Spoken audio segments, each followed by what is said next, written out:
And welcome back to Philadelphia. We are here at Summer Jam 13, Soul Calibur 6 Top 8. This is Omega XIII. This is Woz. What's good, man? It's all good, man. Here chilling at Summer Jam, watching my favorite game. And we're going to go right into it. So we got the winner side action right now, and we got the Blue God himself versus AXL Rich Sticks. This is winner side action. So the winners will go to the winners finals. And this is going to be an interesting matchup. And for many reasons, one of the most reasons is that this is CEO run back. This is CEO Grand Finals run back. Right, yeah. And Rich Sticks has been playing a lot of as well, so I wonder if he picked something up, some of the weaknesses that he found out from playing with him. Because that's how I pick up on characters, right? Yeah, to learn the character yourself and play that character through ranked or casual matches. Exactly, yeah. I play the character and try. Oh, are they starting already? Yeah. Okay. Right. No, I mean, this is interesting. So again, this is Grand Finals. So what happened? No, sorry, this is a run back of the CEO Grand Finals. Right. And Blue God basically just kind of went straight through like undefeated. No, Rich Sticks had the reset. Right. Rich Sticks had the reset Grand Finals, so he knows that he is capable of taking a first to two with Blue God. Yeah, definitely. Yeah. That's very true. He did reset the bracket against him. Okay, so sword mode. So that means that that Rich Sticks wants to minimize his moveset. So he's just kind of go back to the 3-move maxi Yes. and minimize the stances. But now that he's an X, he's going to have a little bit more leeway doing the stances. But just like that, we eat X low into the wall combo. We're going to get A plus B, and we're going to have a bad situation for Rich Sticks. Oh, man, we're one mix-up away. So defenses. Oh, good block! Nice block. I would have got hit. Punish. And he knows to duck that. So Rich Sticks. What a call out. He does have a mid option from there. There's Blue Boy with the hard read, that knowing Rich Sticks is going to get greedy with the plus frames. Nice block there. Messes up the punish. That's uncharacteristics of Rich Sticks. Right, and okay, so he's not duck nose, and that's plus unblock that heel kick from the stance. Yes. Okay, so he's in store, so Rich Sticks is going to minimize his moveset, because if he messes up, then he's going to eat a AV lock knockdown. That's a very bad situation for anyone to be in if they're fighting against Aswell. Right. Not to mention the best Aswell in North America right now, possibly the world. Oh, there's the Axlo. Big Axlo. See, the one thing about Maxi versus Aswell is Maxi gets a big damage if he does blocks the Axlo. Yeah. He gets a 4A BBB, I believe. Yeah. And it does about 80 damage. Yeah. Like 76, 80 damage, yeah. Oh my nice God! Call out with the, oh, man, the stancey. It's going to be a lot of damage. Oh, man. We're both one mix up away. Okay, he's going to go throw, low. No. Oh my God, it's a slide tackle! With a slide kick. Oh, my God. Rich Sticks takes it. Wow. We're going to round 3. You need to do that kind of stuff in the main stage. You have to go for those big risks. Big risk on the main stage, and this is top 8. Winner side action once again, and Blue Guy gets a knockdown into it, back slow. Okay, sword, so he's going to minimize his moveset. No stances. Okay. Nice interrupt there. That was an excellent thing to do to against that stance. So he's just going to poke it out. Oh, what a call out! Wow. That's so smart to tech crash right under the A option. I mean, obviously he can mix it up, but yeah, he was expecting it, and once he expected it, he took advantage of the tech crouch property of 6A plus B. So smart from Rich Sticks. He's looking so solid right now. +2. Okay, so no knockdown, so that's a tip range. So lucky break for Rich Sticks. Nice punish there with the guard break, since Maxi can't GI the guard breaks in stance. Right, and then okay, so decent whip punish there. Okay, he knows to step that. Nice whip punish there by Blue God, calling out the guard break. You got him. Yeah. So it gets to a point where you got to minimize your moveset, and yeah, it's not going to fall for that. He does have a mix-up from that, but we'll see if Rich Sticks will consider that option as we go into the set. So it's a bad situation for Rich Sticks. Soul Charge, very, very oppressive on the side of Aswell. But here we go, yeah, counter Soul Charge. Rich Sticks has 2 meters, though. He does have 1 more meter. This is a really dangerous situation for Rich Sticks. He's on a ring out. And he's going to get a ring out. I think that's it. That's a ring out. First game going over Blue God. He just kind of lost his composure at the very last second. He was solid up into that final round when he's near the edge, and then we're going to get some advice from his fellow teammate, AXL Boom. So what do you think he's saying telling him? You know, just to play solid and not go into stances too much. Yeah. Aswell is one of the few characters in this game that can punish Maxi really hard for going to stance, because he has AB, which is a knockdown, which is better than what traditionally most characters get, because it's a horizontal. And if you guys don't know, Maxi, when he goes into his stances, when he get that initial GI, after you see the green flash, if you do a horizontal attack, it will knock him out of all transitions. because he cannot go into a GI into another horizontal GI. He can do Wavering Light, which will GI mid verticals. Right. But he doesn't have an option to GI lows or another horizontal after the first GI attempt. Yeah, and not only that, because with the nature of the Maxi auto GIs is that it doesn't cover lows, so occasionally Blue Guy can just like respond with an axe low just to shut down the stance game. So like normally when Maxi is whiffing, it's very difficult to whiff punish him because he has auto GI opportunities there. But the thing is to wait for the auto GI to whiff, and then you get to respond with the thing that it auto GIs. Yes, you just go straight for the axe low because Maxi can't GI the lows. So Aswell can punish Maxi on whiff. And you cannot make it a mistake against this guy, Blue God. Yes. And we saw all the big damage punishes that Blue God was doing against Ristix, as Ristix was doing something that's, a high or something that's easily steppable. So Ristix has to really tighten it. Okay, keeping it safe. Oh man, I think Blue God conditioned Ristix to start standing now. Yeah, exactly. Oh, that was back-to-back lethal hits. He gained so much meter from that. That was the first round, and he has a full stick of meter. Jeez. So Blue God got some leverage right here. Yeah, and there it is again. Yeah, he's not going to fall for it. He's going to duck it every time. You cannot make mistakes against this guy. You got to keep it solid, safe moves, and if he's in axe, you might have some leeway to run your stance game. He can go into behind lower and mix them up. But right now, he's not conditioning Blue God just well enough yet. But good round 2 for Riku-Dou. Yep, catches him with the dragon kick there. I said he had to minimize that, but yeah, he just got kicked in the face with the thing I told him not to do anymore. See Blue Boy starting off the round with the axe low. Goes straight into Soul Charge. After that, very smart thing by Blue Guy since Riku-Dou doesn't have a meter to retaliate. Yep. And so he lost his sword weapon, his weapon arts. So Soul Charge gives him Almighty Mode again. And caught him OTG standing block and doesn't cover the low. Oh, he caught him ducking. He was expecting the axe low. Oh man. Yeah, this is impressive. Good stuff on Blue God. Yeah, Blue God just knows when Riku-Dou wants to duck now. Yep, and it's so hard to just kind of like convince yourself to like, okay, there he goes. So he's just gonna go all stance. He doesn't care what mode he's in. Right. Because I feel like what's working with him, working for him during CEO was getting him in a position where he's able to get those knockdown lows on Blue God. Right. And I think he spent a lot of time in Game 1 and earlier in this game, just kind of like keeping it safe. But I don't know. There's something to be said about favoring the stance game a little bit more. And just like that, he ducks the dragon kick again.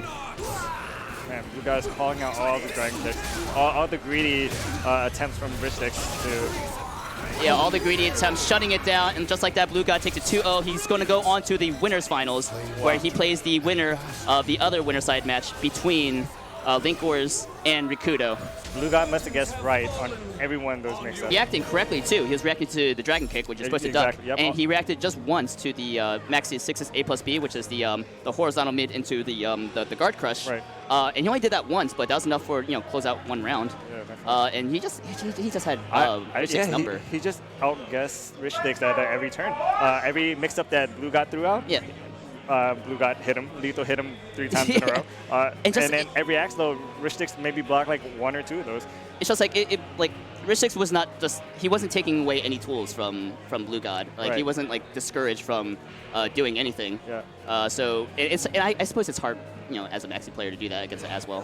Yeah, against Aswell you have to be on point. To punish him, to hit him out of his strings, you have to be like on your game, or he's as well just gonna run with it. And you can see some nerves from Riku-Dou, so blocking that axe low from the start, just messing up the punish for 6A. And back-to-back dragon kicks, like it just wasn't working. It maybe worked once, right? But he was mostly blocking it, and that's exactly what happened at CEO.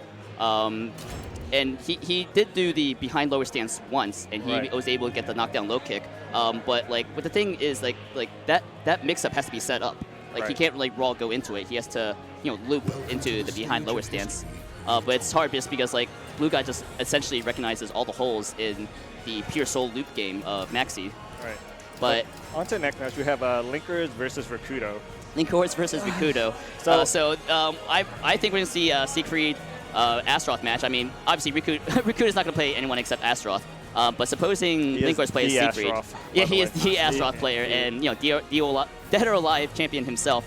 How's this matchup gonna play out? I'm assuming LinkWiz is gonna go back to his style of just kind of spacing with punishing and just kind of keeping up a distance and putting a wall between the Astaroth and Siegfried. Right. But what do you think? Astaroth can take games from anyone. Yeah. Right? 50-50s, he's pressure. An extremely dangerous character, and if you guess wrong, he just does tons of damage.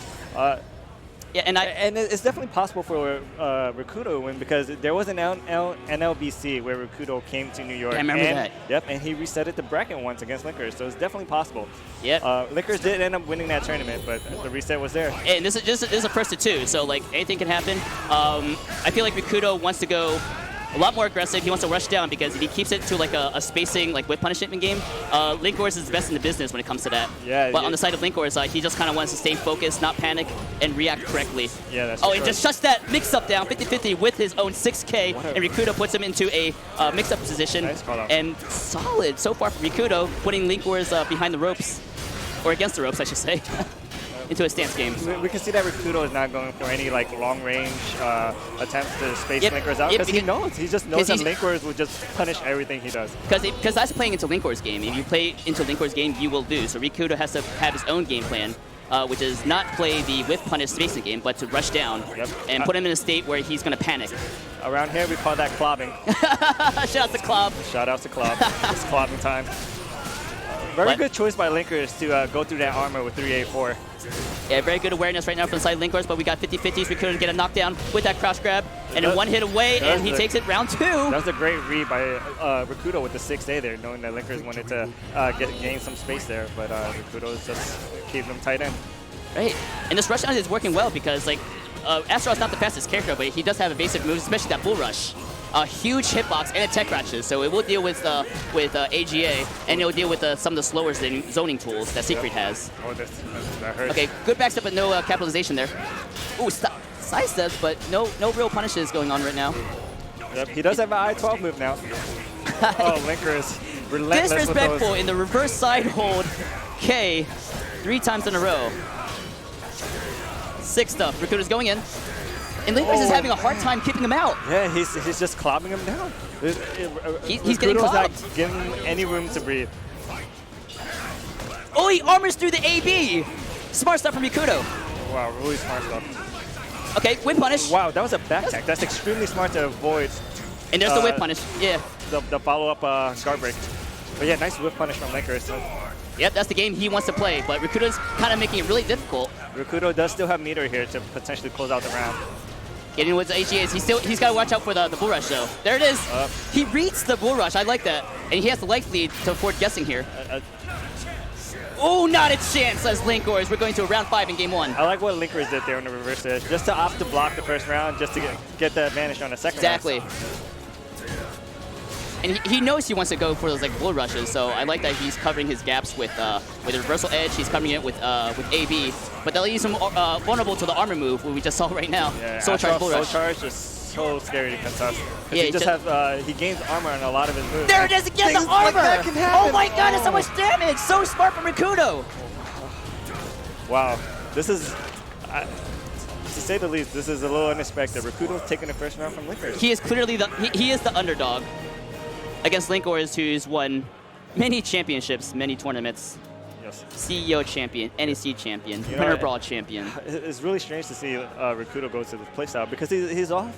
Like when you watch Riku-Dou play, he often play range. Yeah. Right. So he tries to stay away from his opponent and just poke him down. Yeah. From range. But he knows LinkWiz is just better at that range game. So exactly. So it's a good to adjust his game plan for his opponent and his opponent's character. So he can't play the spacing with punish game, and it's working because his rushdown style is kind of overwhelming LinkWiz's more defensive range style. Right. So I don't know if he's gonna go to Grow or Geralt. I would say stay with the Siegfried, yeah. And just, I like, he just has to be aware of the armor moves, essentially. Right. And the armor move is going to pierce through his A slide B, which is, that charging hilt strike. LinkWiz right now is trying to put up a wall so Riku-Dou can't get in. But when Riku-Dou goes into Soul Charge, it's just, he gains access to the armor and he goes right through the wall. And it's crazy because Bull Rush is going under the AGA, and the armor move is getting the A slide B. So LinkWiz has to mix up. So yeah, maybe more 3-4A. It's a little bit slower, but I think it's going to cover the Bull Rush and the armor move. Yep. I'm not sure about the armor move actually. It's I don't know if it's going to get armored. It should go through the armor move. The armor is I believe it has like a 20 damage threshold. But just like that, you get a perfect from round 1. LinkWiz is in trouble. Wow. Riku-Dou 2 games away from the. Good step from Riku-Dou, but luckily no damage, just a little bit of poking. And I don't know, it's just the zoning game is kind of falling apart. Right. Riku-Dou's not giving him any chance. Oh, nice GI there. Wow. And I think... Oh my god, good ballerina dance. That was sick. He's getting... swirl around the Ari. Yeah, Astro up Ari is really slow, so yeah. you can normally avoid it where in situations where you can't avoid other people's Ari. Especially when you have that ballerina twirl, it's kind of it's kind of a more evasive stance move. Right, it has invincibility to vertical attacks. I think LinkWiz should try to get comfortable with just kind of challenging him at the close range. Just but roll it out with him at close range. I agree. Nice call out on armor. I mean, you always fall back to your default game plan, but... Oh, this is really scary. Yeah, don't panic. In this kind of situation, Astro is extremely scary. I think the reversal edge is working out for LinkWiz in this matchup. It is. It's also very scary to reversal edge against Astro. Yeah. Sometimes it's not You can worth blow it it up, because he has a really good guard break attack. Yeah, it's actually one of the better ones. Okay, good side step, no damage, but the opposite for the throw setup, like you said. Big damage. Big damage. Here we go, mix-ups. Oh, nice, good side step nice from Riku-Dou, but resets the situation with a soul charge. Very smart there by LinkWiz, opting to soul charge right there to get out of a bad situation. And good decision to do that AGA because kind of the typical reaction is to kind of like move around after that soul charge. Nice whip punish there by LinkWiz. Good side step, but we're stuck. Oh, it is going to land. This is definitely going to land. There's a lot of still damage, another John. bar meter, and LinkWiz. Yeah, LinkWiz no meter. This round looks a little bleak for LinkWiz. Okay, good. Oh, yeah, no, that was specific. Wow. That ballerina twirl from the cheap hold is so evasive. And he's taking advantage of that in this matchup. You cannot whip punish Siegfried when he's back turn. Exactly. At least not with the vertical. You have to use the horizontal. Yeah, he's hard to whip punish when he's in that cheap hold, especially since he can twirl around. Continue on. We got a soul charge. LinkWiz pushing him out. We've got a counter soul arch. What a call out right there. Yep. He went for a vertical, even though like his vertical got sidestepped by the stance twirl multiple times. Oh my god, this is so close! One hit away for both players. And I like that he just bet the bubble just to get that chip damage. Oh my god, it's a flash! Oh, he catches him with the 3K. Oh no, it's gonna happen. Man, they both went to soul charge and they just kind of blew their meter moves just to get the chip damage, so they're both like one hit away. Oh no. Oh, that's a ring out! That's a ring out! Oh my god! Whoa, Riku-Dou's going to the winner's finals against Blue God! A 2-0 what an upset from Riku-Dou. I'm sorry I'm shouting, but that's hype. Oh man, who would have thought? And LinkWiz is very supportive. Oh my, oh, his nerves. It's okay, he still has a chance. So I was talking to Riku earlier, and he says he doesn't ever get nervous on stage. And that's quite the opposite from LinkWiz, who gets extremely nervous on stage. Yeah. he becomes the most nervous. Look at LinkWiz's hand after he finishes the game. He's like always Siegfried. shaking. Right. It looks like he has Parkinson's. Or it just looks like his nightmare, he's getting the memories of being Nightmare, and just, they come back to him like, no! But you're right. I mean, like, how do you not get nervous though? Like, I don't know. But he said, Riku-Dou says like he doesn't get nervous. He just kind of like gives himself low confidence. Right, So maybe that's a trick. There's definitely a trick. Riku-Dou's feeling himself, fist pumping. You never. If you're not nervous and you have nothing to lose, but to lose, or, you play well. Yeah, you're right. But here we go. We got Dynamic Custom Beadworks. If you've seen these guys around, get bead necklaces for all your favorite characters from your favorite fighting games. Use promo code COREVALUES for 25% off your next order. Go to dynamicbeadworks.com. Hit them up on Twitter and twitch.tv/dynamicbeadworks. And match hard, fight hard. We're going to go to East Coast Throwdown. You still have a chance to register until September 4th. $60 normal registration. Register now at smash.gg/ECT2019. We'll see you in Connecticut. Looks like we have Sandman versus JJJ. Battle of the Beards. Here we go. JJJ versus Sandman. We're not going to see JJJ on a character other than Amy. Sandman, kind of a multi-character specialist. Who's he going to go against? It's got to be Siegfried. It's most likely Siegfried, but who knows? Because I was talking to Jay, and Jay. Oh, there's the beard. Battle of the Beards. It's just how they just get into their good place. Jay's beard is definitely a little bit more impressive. At the moment. So who has the better beard matchup here? I think JJ's beard is. Well, no, I think this match is the one that decides the better beard. But ooh, I think JJJ has the more advantaged beard. Looking really solid. But anyway, he's been in the community longer. Yeah. That's what happens. So, you know, this is a hard call because JJJ did beat LinkWiz at the last DTN. Right. Who used Secret against yeah, him. defend the North in New York. JJJ does believe this is Amy's most difficult matchup. He has to go for Aswell, though. I mean, Aswell, like, come on. Okay, and then Aswell is Amy's second hardest matchup. And guess who happens to play both of those characters? Guess who plays all 3 characters? And plays his own character. So this I think this is worst case scenario. What the hell are they doing? They're Are we having a beard match before the Soul Calibur match? Who's winning, stream? I think it's JJJ. But no, you're right. Like Sandman plays Aswell, he plays Siegfried, and he plays Amy. This feels like worst case scenario for JJJ. Yeah, based on the player matchup alone, it's probably JJJ's scariest matchup. Yeah, and he got knocked into losers by Riku-Dou, so I think that just shows that, like, you put JJJ in a situation where he has to panic and he has to make a decision. JJJ will fall apart, but. So yeah, we have secret pick here. Normally for JJJ likes to go for red rose, but this is the only matchup that he goes for white first and then go into purple.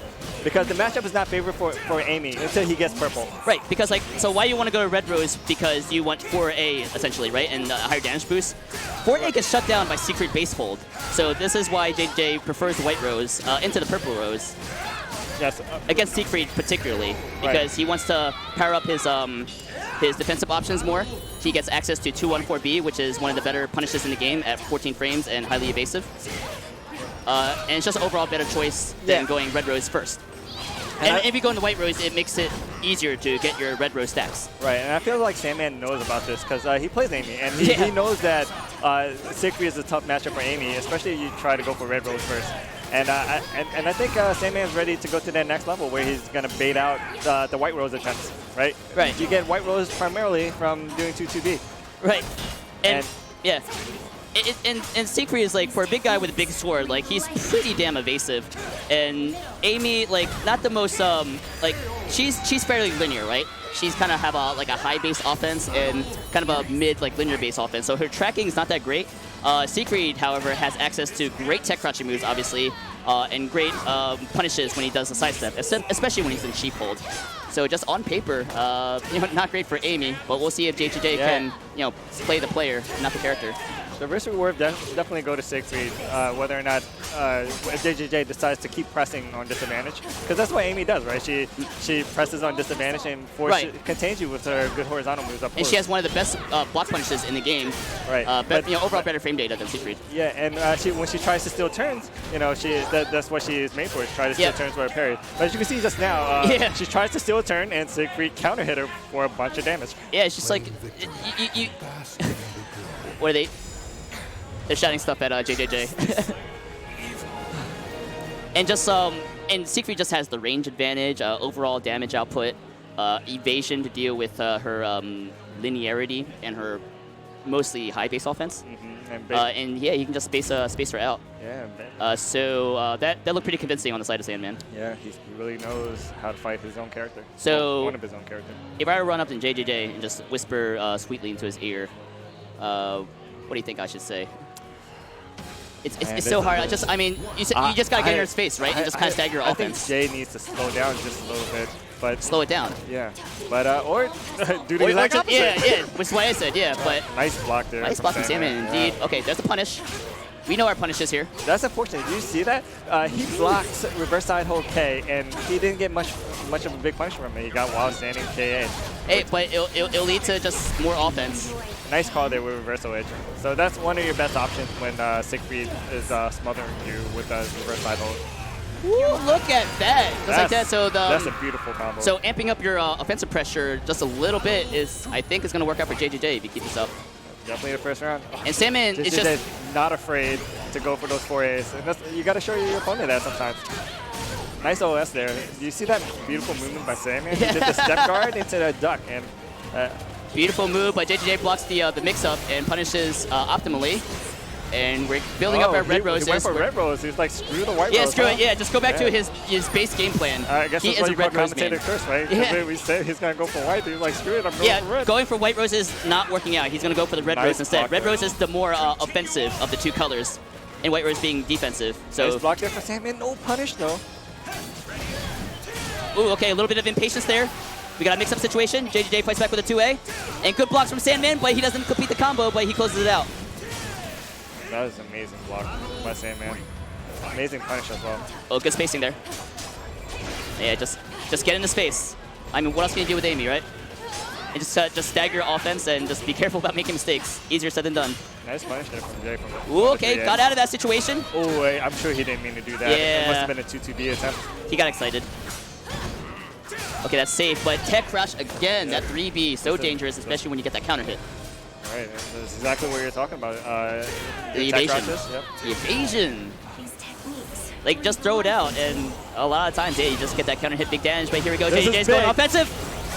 Big damage, he has the red rose stacks. He has the opportunity. Oh, and he lands the 4AA with the soul charge. Oh my god, JJJ. He's the bubble, he was ready. He was ready for that bubble, because you can shut it down if you do low. It does not auto GI lows. He was ready for it. Good sidestep from Sandman. He's been getting paid with those 3Bs and those sidesteps. Nice call out on the 4AA. That's safe, but yeah, he takes his turn with a throw, but JJJ saw it coming and did a 3A tech crouch. JJJ is such a dangerous player to fight because he just did a minus 12 move, minus 8 move into like a button. Like, yeah, just those are the scariest players to play. Because like if he just he just plays the game like a turn-taking game, like I feel like Sam is just gonna have the advantage. Yeah. Well, Jay's. And that's what JJ's really that's what he's really good at. Just keeping up his offensive pressure. You know, be willing to steal his turns, and just not getting outspaced. And he's doing all three very well. Do you think Jay knew that Sandman knew that Jay was going for white, so Jay decides to mix it up? Ooh, that's the next level right there. I mean, what I've been told a long time ago is like when it comes down to it, just follow. Like, don't adjust for anyone else. Just follow how you feel you should play the game. And like what he's comfortable with is red roses. Right. So he only wanted to do white roses specifically for that matchup. But since it didn't work out game one, he's like, you know what? I'm just gonna go back to my basic instincts, which is I'm a red rose player. I'm gonna start with red roses. And you know what? It was enough for him to take that game too. It paid off for him. And we see that Sandman opting to switch over to Aswell. In this matchup, man, Amy doesn't get a big punish from Aswell. That's the number one thing. Yep. So I feel like Sandman's gonna go for the knees here. So if I was JJ, like, I'll do my best to like put myself in a position where I don't have to guess against the axe low. Like I'd rather just jump like crazy than having to deal with the 3B lethal hit or the axe low. Oh, text the tech drop there. Amy does have a tech drop after that. Her low parry K. Okay, good tech crouch there. Oh, okay, he went for I think that was a mid parry. It was a wrong guess. Yep. Oh, there's that axe low. Bad situation for JJJ. One mix away. See what he's gonna go for. I like to tech forward to kind of minimize the recovery, and just kind of to support his next mix up. This is bad. That's a nice duck there from Jay. Oh man. Good read with the jump, but just no damage there. And JJ just did an instinctual 2A, I believe. Yeah, that was a pretty bad situation for Sandman. Grabbing was probably the best option there because he didn't have a weapon. Yeah, you're right. If he had a weapon, he would have did like a, maybe like a jump A or something. Nice interrupt there, knowing that Aswell's 2-2A is not plus. Ooh, that's a lethal hit 3B. He was looking for the axe low. He just guessed wrong there. This is 50-50. Wrong guess for JJJ and pays for it with his life. Attempting to steal some turns back here, but it's not paying off for him. Yeah, that was a wonderful round for Sandman. Okay, nice for the mix-up, yeah. That's a cheeky reset inside. Oh, there's the lethal hit off the block axe low into a reset. Not a lot of damage. Not big damage, but it looks cool, and he gains some meter, right? Yeah, I mean, he gave him an advantage, but like doesn't matter when Sandman has soul charge. He just resets the situation. Nice punish there from Sandman, containing him. Ooh, nice mid parry there. Beautiful mid parry. And we got 4AA. Right. We don't have base hold anymore. This is very dangerous for Sandman. He does have meter. JJJ has 2 meters. A CE and a mix-up can actually take the game. Yeah, and Sandman is forcing him to approach, but Amy's got soul charge and she's got access to that 4AA. Almost a ring out. Almost a ring out. And this is very close. Oh, and gets him with the spear low. Yeah, with the spear low. This is JJJ needs to make some plays there. Yeah, yeah, He's yeah. one round away from being eliminated. Dude, his pressure is just working. Just like, don't let up. Amy's Close the character on to the do ring that, edge especially here. when you have the Red Rose 4A. One Nice of the most catch dangerous lows in the there. game. Is that a ring out? No, that's Oh. not a ring out. We got flashbacks to Soul Calibur 4. That's going to be... Oh, sorry. I thought that was something else. But yeah, punish that with a 3B. JJJ takes it over Sandman. Oh, man, we're down to the wire here. Last game, last match. Oh, my God. This is for tournament life. So much is on the line on this match. Both That's players. punish. That's unsafe on block. We're Very probably going to see a dangerous. slow charge here from Aswell very soon. Okay, that's safe, but No. mid parry. Now? What? Yeah, he's trying to steal his turn. That was kind of ill-advised, huh? Oh, there's a slow charge. All right, let's see if Jay's careful enough here. Oh, good block. Nice block there. Mix-up opportunity for Sandman. JJJ Soul charge. decided to slow charge back to get out of the pressure. Ooh. Big damage. Sandman one mix-up away. He does have the gauge advantage. Oh, that's a break. Man, a C from either player can do it here. Oh no, Sandman has the opposite slow charge. Okay, Get out of the 6A plus pressure. B. What's he going to do? +2. That's not safe. That's unsafe. Oh, I that's think a go. that's it. That's it, Oh JJJ. man, JJJ with the comeback. Wow, he was 1 round away from elimination, and He brought it just came back. Yeah, wow. He's just like, it's like, to hell with white roses. Red roses is where it's at. And you know what? How many times did you eat that 4AA? That was crazy stuff. Yeah, Ray is a very good move. Yeah. And 4A is pretty good, especially when you have red roses stacked. This might be up there with Axlo. Whoa. All right, that's quite a statement. Ooh. I'm not even going to challenge that one. This Because -16 is a very annoying move. And horizontal low, right? And we just saw the the 4A red rose taking over the X low. So what's really the broken low here? Yeah, right. You only could do Axlo once, and then you have to slow charge if you want another one, right? Yeah, To and, go back you have to build up for the 4A white red roses. That's true. Okay. Twitter, tell me what you think. One for the philosophers. one I for don't know the philosopher. answer. Which one is the better horizontal low? Which one's the more cheap low? You think it's X low, but I don't know. We can see X low win that one. Axlo does lead to more damage and a knockdown. And a lot of characters can't punish it for equal damage. Yeah, that's the other thing. you But know. 4A red rose, it's invisible. It it's is? It's It I is? believe it's I-16. It had a lot of damage. Definitely It's only minus -16. 12. -16. Minus 16 if It's 4A, yes, Red Rose 4A is -16. it's. Yeah, and it's worse if the first part whiffs and then you block the second part because then you're not force crouch. Yeah, you block the second one, you're not force crouch. Oh, so you're minus 16 either way, right? Yeah, it's -16 Okay, either way. so it's just the difference between if you're force crouch or not force crouch. Yes. So 4A is pretty cheap, I think. Pretty cheap move, yes indeed. But, But- you do have to work for it. Yeah, you have to be. Yeah, you have to work for it, and that's why I really appreciate him going back to his playstyle of going for the red roses, even though he kind of freaked himself out because base hold kind of deals with 4AA, right? But I just love that JJJ was just like, red roses, I'm going back all day. All right. But good on JJJ taking over Sandman, but we got losers bracket action once again. We got Boom versus Incendiate. We got Team Maryland versus Team NLBC New York in the house. Off to go for Ivy here. So this is kind of a Pokemon battle, right? Because did we go to the blind pick?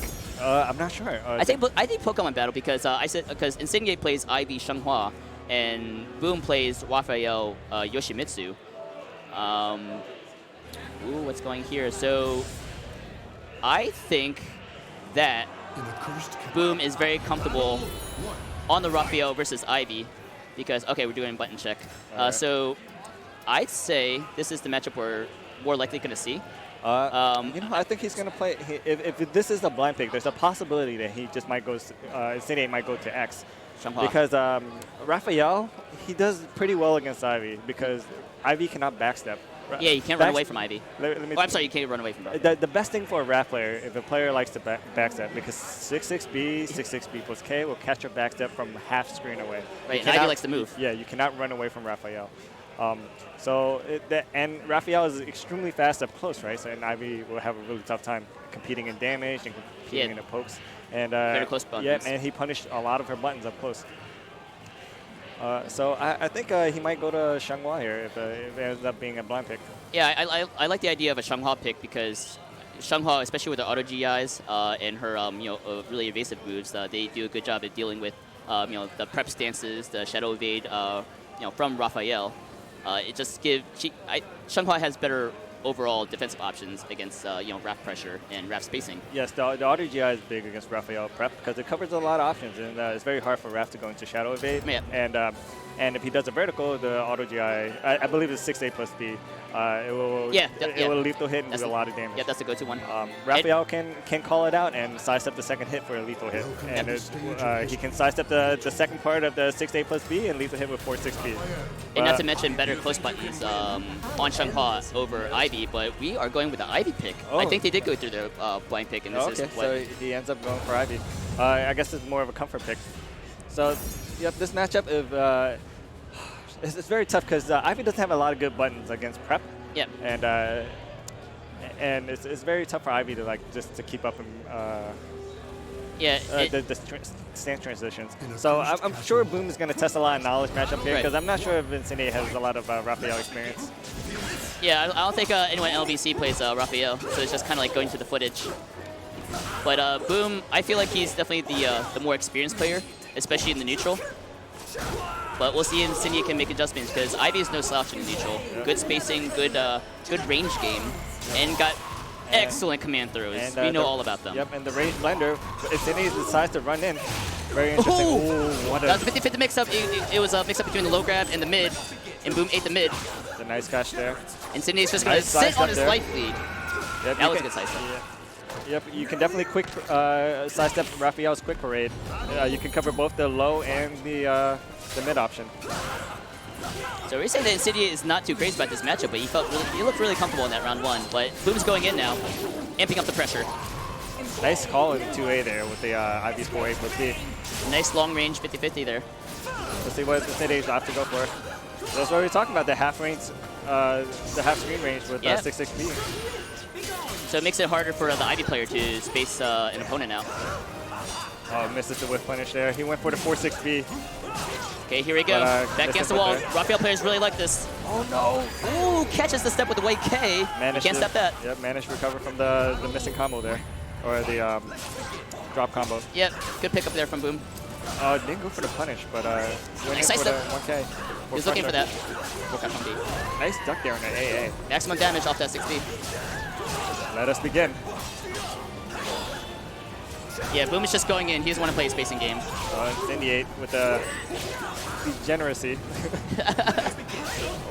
Yeah, Boom just that would have been big if he was a little sooner on the whip punish. Nice wall combo here. Conversion. This is going to hurt. Yes, it is. Oh, there's an unblockable setup. Smart stuff there from Boom, recognizing the unblockable and getting up and I think you can visually confirm the animation before you react. You can because in that setup, you have option between the two unblockables. Right, the leggy one and the horizontal one. Yep. Leggy one. Good 6-6B, counter hit from Boom. Good block. Nice block there. Nice punish as well. Nice. 2-2A. Hit 2-2A. Oh, this is big, but the combo dropped for some reason. Yeah. Managed to pick it up though. For you to perish. That's a cool Assault Charge quote. But importantly, he resets the situation for Boom. Nice Sidestep from Incendia, no lethal hit. Oh, once again! 2-2A is just not quite quick enough. Yeah, he didn't parry it. He opted not to bait out the reversal edge there. Yeah, and it's cool that Raphael is one of the only characters that can reversal edge and stance. There's but it has to be the preparation stance. I believe Talon can do it too. Yeah. Yeah, Talon and Raphael. Wait, this C. Oh, and it's going to be a lot of unscaled damage. I think he's dead. I think he's dead too. I think he's dead. And we're not seeing a lot of CS action here, and I don't think he needs it. I don't know. Raphael does get a big lethal hit damage for ducking throws. So right, yeah. Yeah, no, that's a good point, because Raphael just has to duck once, and he gets that full cash 3B, lethal hits off of ducked highs or ducked throws. A lot of damage. So so even though Ivy has a sick throw game, I do like the idea that he's kind of pointing back on it because he doesn't need it. He just wants to space him out, get those lethal hit with punishes. Ooh, nice auto evade from Boom. And they're just keeping this matchup close. Very cool. Close matchup. He takes the first game. Okay, so this is a tough decision for Boom. Yeah, is Boom gonna go over to Yoshi? I don't think so because he does not like that matchup. Yeah, that's an extremely tough matchup. But you know what? Comfort goes a long way. It definitely does. So we've seen that with JJJ. I mean, even though there's no character switch, he shifted his playstyle from White Rose to Red Rose, and like comfort goes a long way. I mean, that round was pretty close there. It went down to the last game. It was close, so I won't hate the retry on the Raphael. A little bit more confident, and it doesn't seem like he's judging from what. Well, so what's happening is Incendiate is moving around a lot. He's not preventing him from moving, so he's got to just kind of like shut down his movement with like 2A, maybe some horizontals, like keep him in one place first, and then like it'll kind of enhance his pressure. So just like that, like Incendiate is kind of looking for those like 2-2As, right? He's going for those. Oh, there's our first CS of the set. Oh man, we're almost even here on life. Ooh, nice! Ooh, another one.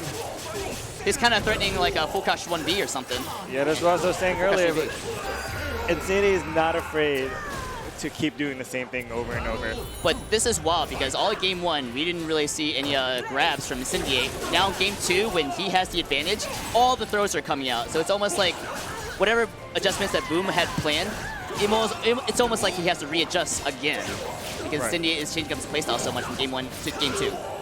Ooh, that would have been big if it was a back turn lethal hit. Bleed attempt. That's very smart from Boom, going to preparation stance and going forward to get away from any whip punishes. I mean, we're setting up for a mix-up. We went for 3B, no punish there. That's not safe. Oh, he shuts down that critical edge. That's going to be huge. But Incendiate gets a knockdown. Big counter hit over here for Incendiate. He's going to kill. No, it's not. Oh my God, it's a whip punish with a C. That's so sick. Wow. Big C whip punish over there from Boom. Great stuff. Just barely missed that 4-4B, I believe it was. No, that was just very right smart outside stuff. the range. Yeah, he did a back tech and went for the C with punish. That was great. Punished him hard for that mistake. Calls out the prep A with the 4A plus B. 1K. That's Boom's favorite move. That's how you beat Tamanegi, right? But here we go, Boom. Hey, pressure. That's my secret tech that I got from Boom. Just spam 1K. For you to perish. Here we go. So charge, they both have a meter here. I mean, Incendiate still has a meter here. Nice side step there. Covers his gap, but with a reversal edge, but he gets baited by Incendiate. He was waiting, being patient, but Boom showing patience himself. That was a tech trap. Boom did not fall for it. Even matchup. Nice side step, good movement here. Opts to go for the grab.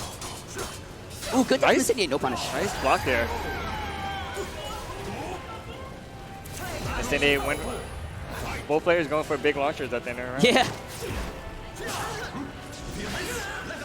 And even though both players are like kind of, mid-range neutral heavy, they're just keeping it close quarters, which is kind of neat for me. Yeah, great stuff from Incendiate, baiting out the RE from stance. And Boom is just evading everything with those side steps, which is strange because Ivy has great like movement killers. He does. I like what Incendiate is doing here. He's side-stepping a lot more often after doing a certain move. Wow, nice call out over there on the on block hold. Goes to a throw set, it gets broken. Good duck. Oh, doesn't get the correct punch. That's huge. Because if that CS landed and it wasn't a break, that would have been lights out for Boom. Right. Oh, is that it? That's it. Man, that's it. 2 knockdown lows in a row. All right, here we go. Boom needs this one round to take it to game 3. Those 1Ks are working. Those side steps are working. And that reversal edge is working for him right now. After a block, are we going to see a crush? Oh, we're going to go under it. Call out. Wow. Call out. That's strange that he decided. Reversal edge K for the lethal hit. Oh, man. Oh, that's going to be a long-range whip punish. That was an excellent whip punish there with the CE. And this is going to help tremendously. Yeah, this is the last round. He does have a bar meter, so we can expect the soul charge coming up soon. Goes for the run-up throw mix-up. He tries to get in, but he was out of range. Soul charge? Those 2-2Ks are landing. We're going to see more of that, I think. You just need one whiff. Oh, no, that's not going to do it. But it's safe, so it's cool. Yes, safe CE. Is safe. Nice duck. Oh, no, that's going to be a kill. Incendiate takes it. And we got hype Great going stuff on. There. Good to see the sportsmanship. Very happy to land that CS when your opponent's life is in the yellow, because that's a guaranteed kill. Oh man, that was a very close game. Boom did have some opportunities to close out the round from the whiff throws. Nerves, I think. Yeah, it seems like nerves. When you're on stage and you see somebody do that whiff throw, that you go for your fastest move. Yeah, we saw a couple missed opportunities there. I love that Incendiate was kind of exploiting the fact that Raphael is kind of a linear character, because we just saw a lot of movement. And I don't know, there was the point where I thought that maybe he was moving too much, but like it just started working more often than it wasn't. No, he played the matchup well. Instead of it's innate new, like backstepping was a bad idea. It was just a way running. And that's Raphael doesn't have the best moves from neutral. He does have a few moves, but you generally can step guard most of Raphael's mid-range moves, like 6AA. Yeah.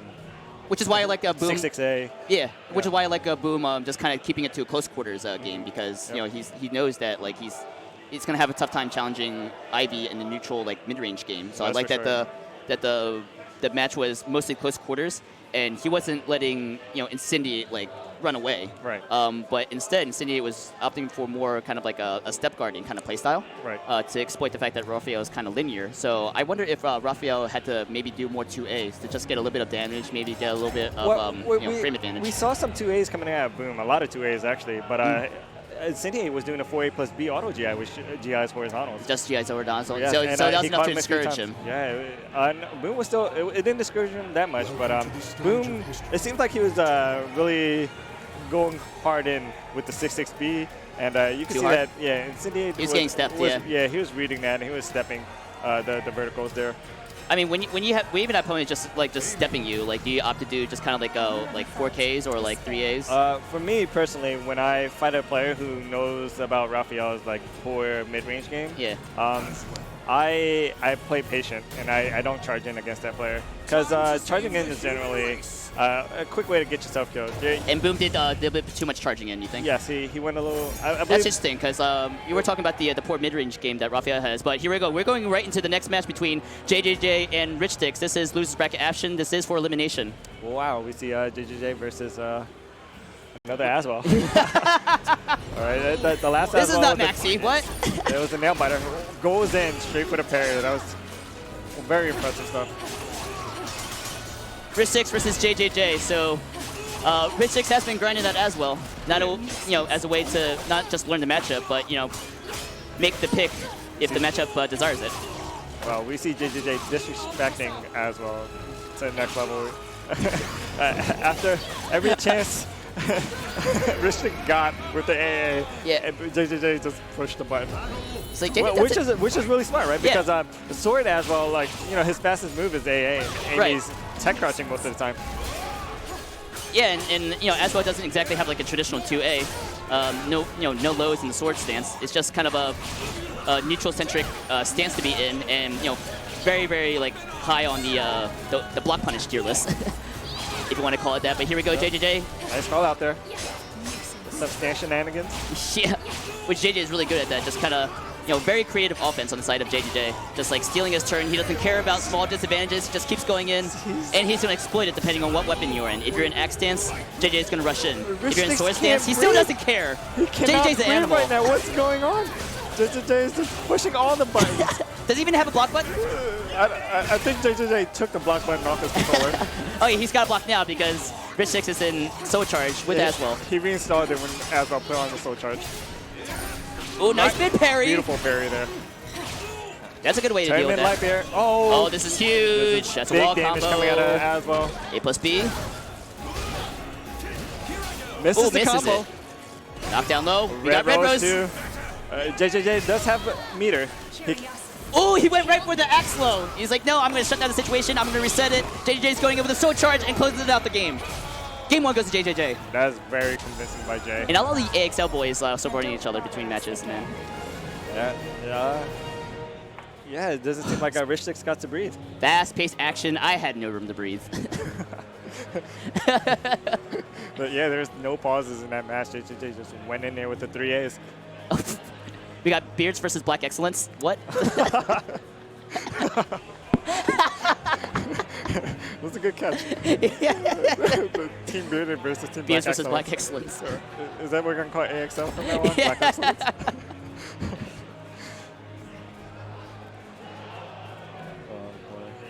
I like it. So what do you think Boom told Rich Sticks? I'd say, you know, if you have any discomfort on Aswell, just go to Maxi. But I agree. I think Maxi is a better picker. yeah, especially with 3 straight rounds. Oh, we hear the character select screen. Yes, we do. We're hovering to Maxi. We're going Maxi. I like it. Go with your money, character baby. Let's go. I'm sure.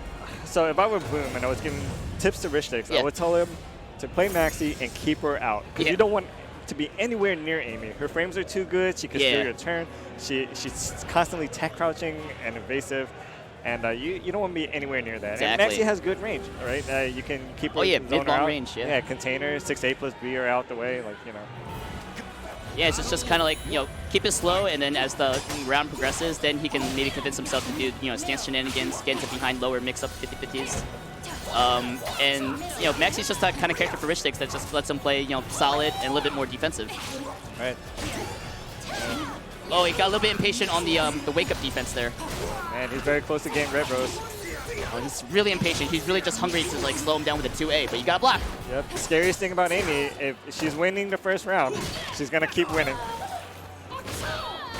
Oh wait. And it's just nice to, you know, Rich Sticks being back on a character that has a traditional 2A. Post up here. Ooh, that's RE safe, ladies and gentlemen. Wow. That was down to the wire. Yeah. Rich Sticks was one mix-up away from taking the round. Still, just you know, slow adjustments. He's, you know, this is a character switch after game 1. He has Red Rose now. It's very dangerous. Oh, I think blue guy JJJ's gonna block that dragon kick +2. I wonder if he's gonna go for red or just go for the. I mean, sorry, go for purple or go for the kill here. Ooh, nice counter hit there. That's a lot of damage. 2-2A into the Bruce Lee punch. We're about even on life here. Okay, good duck, good awareness. Beautiful good game CE knowledge on punish. Rich Sticks, yeah. Yep. I think block, that, duck, CE punish. Well, he's not in guts, so I'm not sure she's dead. No, she's not.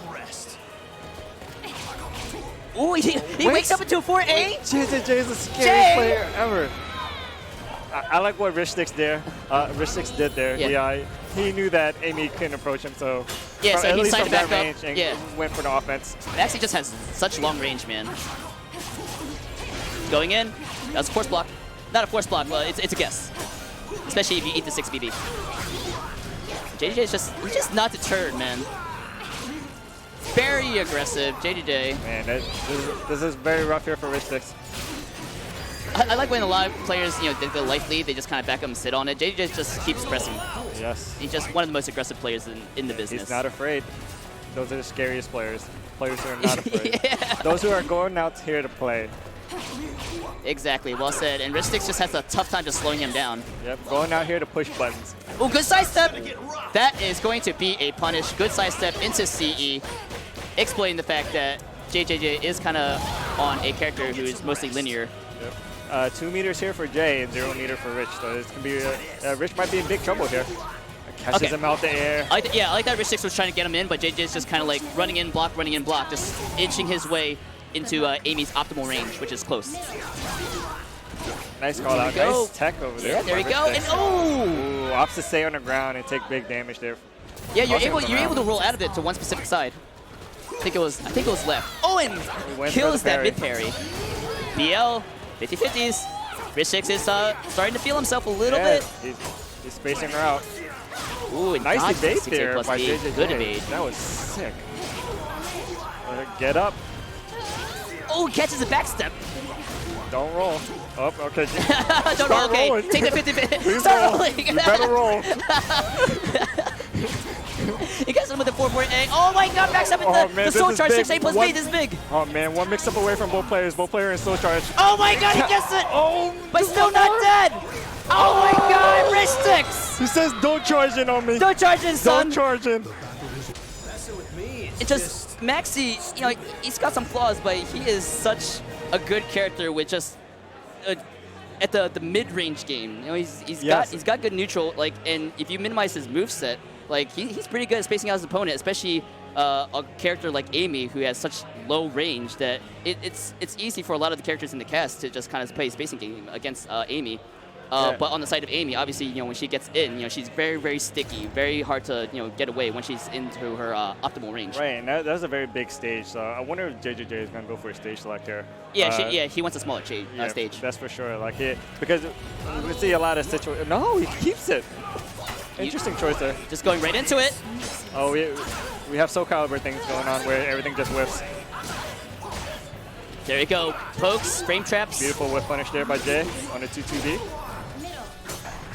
And that last game was any indication. Rich 6 is a little bit more comfortable with moving a little bit, just kind of take advantage of the fact that Amy doesn't have that much range.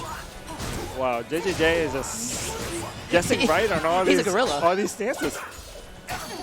Okay, that's a 50-50. Challenge. Challenge just the plus frames there. Yep, tech crouch. Nice break there. Ooh, 50-50s. Watch your legs, son. And we're going to stance mix-up, +2, frame trap. Doesn't fall for it. Oh. One mix-up away, JJJ. Off for the jump move. 6A plus speed. Calling it out. Yep, the great equalizer. Great tech crouch, good range, good damage, safe mid. Throw it out. -2. Rich 6. No. Nice parry there from Jay. Another nice parry. Yeah. Don't attack me. So sticky on the offense. We're not respecting Amy there. Good side tech, but not enough to take this round. JJJ just solid, in control. Amazing offense there by JJJ. Yeah, and just Rich Stick's defensive reads. Oh, this is big. This is a lot of damage. Especially in that Red Rose preparation, sure. Yep. Emerald A plus B does a ton of damage. Red Rose Hey, don't fight me. Surf's gonna get rough, son. And it's just crazy because it's on Rich Sticks to just make the correct guess on the defensive. And testing his reaction. Ooh, this is big. This might be a ring out here. No ring out. Barely alive. Oh, we're eating every low except that one. That could be huge. Oh, great option there. Knowing that there was a possible GI option, JJJ went for the low. So that's kind of a LinkWiz style, right? Just like watching for your whip punishes. I mean, that's why when you have longer range than your opponent, you kind of look out for those opportunities, right? Rich 6 is one of the other players who is absolutely amazing at CE with punishing. Yeah, because he likes keeping you out that mid-range, and yeah, you cannot make mistakes against this guy. Yeah, don't whiff on me. JJJ does have meter, and if he expends it here, he has the possibility to come back. Rich 6 is just all in right now. So JJ is going to go in, but ooh, JJJ blocked there? What's going on, John? Ooh, I think JJJ is starting to feel it now. Yeah. Yeah, he's starting to respect He blocked on the offensive? Well, he does have 2 meter now. So he's kind of looking for those maybe block punish opportunities, but I don't think Rich 6 is kind of like playing a little safe. I don't think JJ is going to have those opportunities to block punish him or even whiff punish him with a CE. Meanwhile, Rich 6 has the movement, he has the range to create those opportunities for himself. I was just about to say, JJJ needs to soul charge. Francis meter. Nice call out. Oh my god, that's a low. Good frames. Block. Don't Catches move. him stepping. One lot of pressure on Rich 6. Good block on Rich 6. In such a situation, he was about to eat a low knockdown. And that's another 4AA for the win. JJJ takes it over Rich 6. Oh man. We see the cheap low again. Another cheap low. I think Axe low is fine. Nerf Red Rose low. She has to work for it though. Yeah, no, and perfectly earned NLBC team kill. Yep. So we're seeing some upsets. Yeah, I wonder if it's going to be another upset today. Lakers is definitely favored to win this matchup because he wins all the NLBC. Well, most of them. But you know what? You said it yourself. LinkWiz is a pretty emotional player, so depends on if he's how shook he is from his last game. That's for sure. It's quite upsetting. And Insidia is kind of on fire right now, honestly. Yeah, he's coming off a win, a big win against Boom. Yeah, he played very well. And when the pressure's on, players play differently. Players play what? Some players better, some players worse. Mm-hmm. And the person who's here to play is the more dangerous one. Look at Jay. Yeah, you're right. Just it's matchup based, but it's also there's definitely a mental element to it. Yeah, whatever's in the moment, who's ever feeling the game more at the time.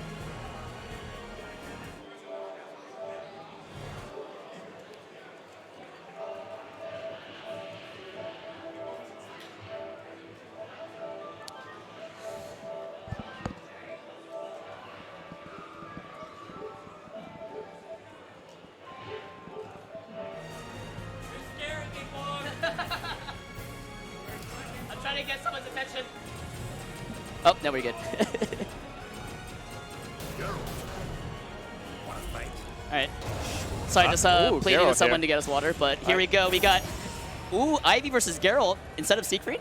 I like the Geralt pick here. LinkWiz is very good at whiff punishing Ivy with Geralt specifically. You seen it before when he fought Saint. Yeah, he punishes everything from whiff. You cannot whiff against LinkWiz at any range. It doesn't matter if you're opens up with RE. Interesting. I don't, and like Ivy's the kind of character where it seems like it's hard to look for those whiff punish opportunities just because she controls space so well. I think Linkers have the wrong buttons here. Oh, okay. I mean, it's a... Yeah, they're from their local, so we're going to let this rock. Yeah, I thought Linkers was just a genius, but he just had the wrong buttons on. So that might be a testament to the nerves that we're talking about, right? Like, after my my winners bracket loss, like I also forgot my buttons like every match after that. So I don't like where this is going. The Lakers are a big mess up, right? But you know, hopefully he can shake that off. But you know, they're New York boys. Yeah. They're boys. Yeah. The thing I told Linker is, if you're feeling nervous, punch yourself in the leg. I do that actually. Actually, no, I do like a weird like knee slap thing. Yeah, just don't do too hard where you bruise yourself. I've done that before too. But here we go. We got New York team battle here. Incendiate versus LinkWiz.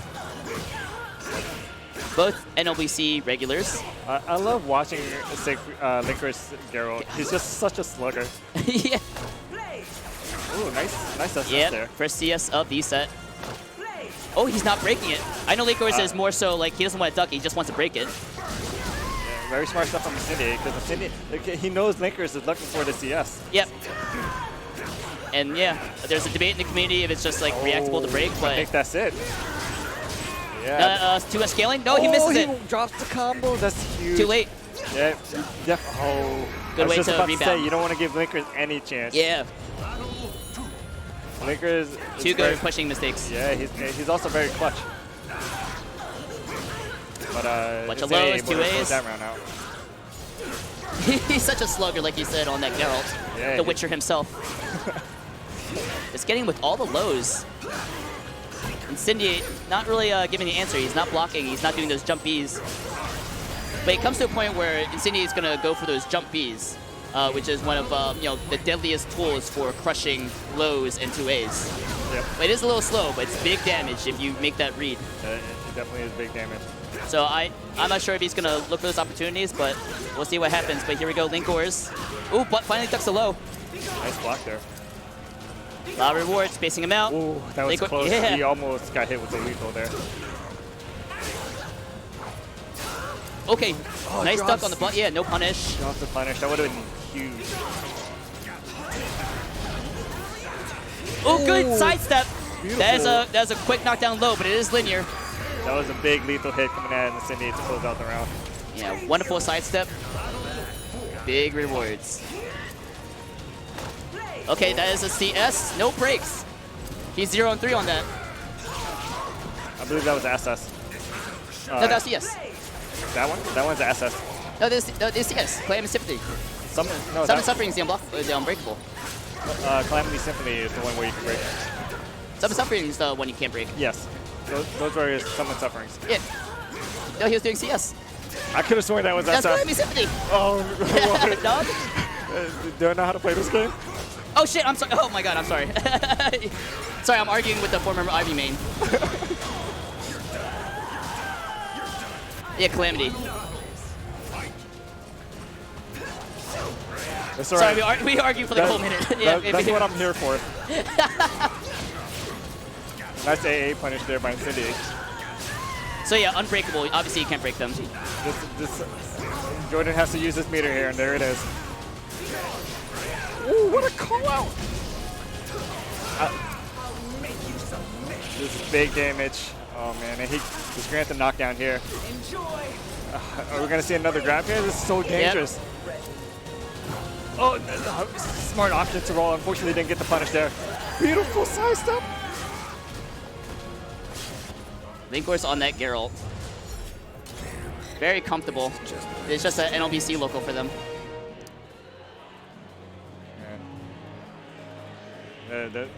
This is very intense. That was a very close round. So that was all Summon Suffering. So he wasn't even trying for the Calamity Symphonies, right? No, he did. Maybe he threw out like maybe one CS there, but that one is definitely Summon Suffering. You cannot break that one. Yeah, unbreakable. So you gotta duck it. So I suppose that's a testament on LinkWiz's ability to break CS. Yes. I think Jordan knows that LinkWiz is ready to break CS at all moments. So you threw the slightly slower command throw. It's still unseeable, but it's unbreakable. So yeah, it is slower. So if he's gonna do nothing but the Summon Sufferings, then he's gonna opt to either interrupt since it is slower command throw. Yes. Or opt to duck it and go for your while rising whip punishes. Yep. And I like what Jordan was doing because he's conditioning LinkWiz to duck or to challenge. But he is down 1 game, so he's got to do slight adjustments if he wants to take this game away from LinkWiz. That's for sure. There it is. Yep, Summon Suffering. Unbreakable. Not as much damage as Calamity Symphony, but it's unbreakable. Ooh, nice jump kick there. Mix-up time. Slugfest. Yep, nice good duck there.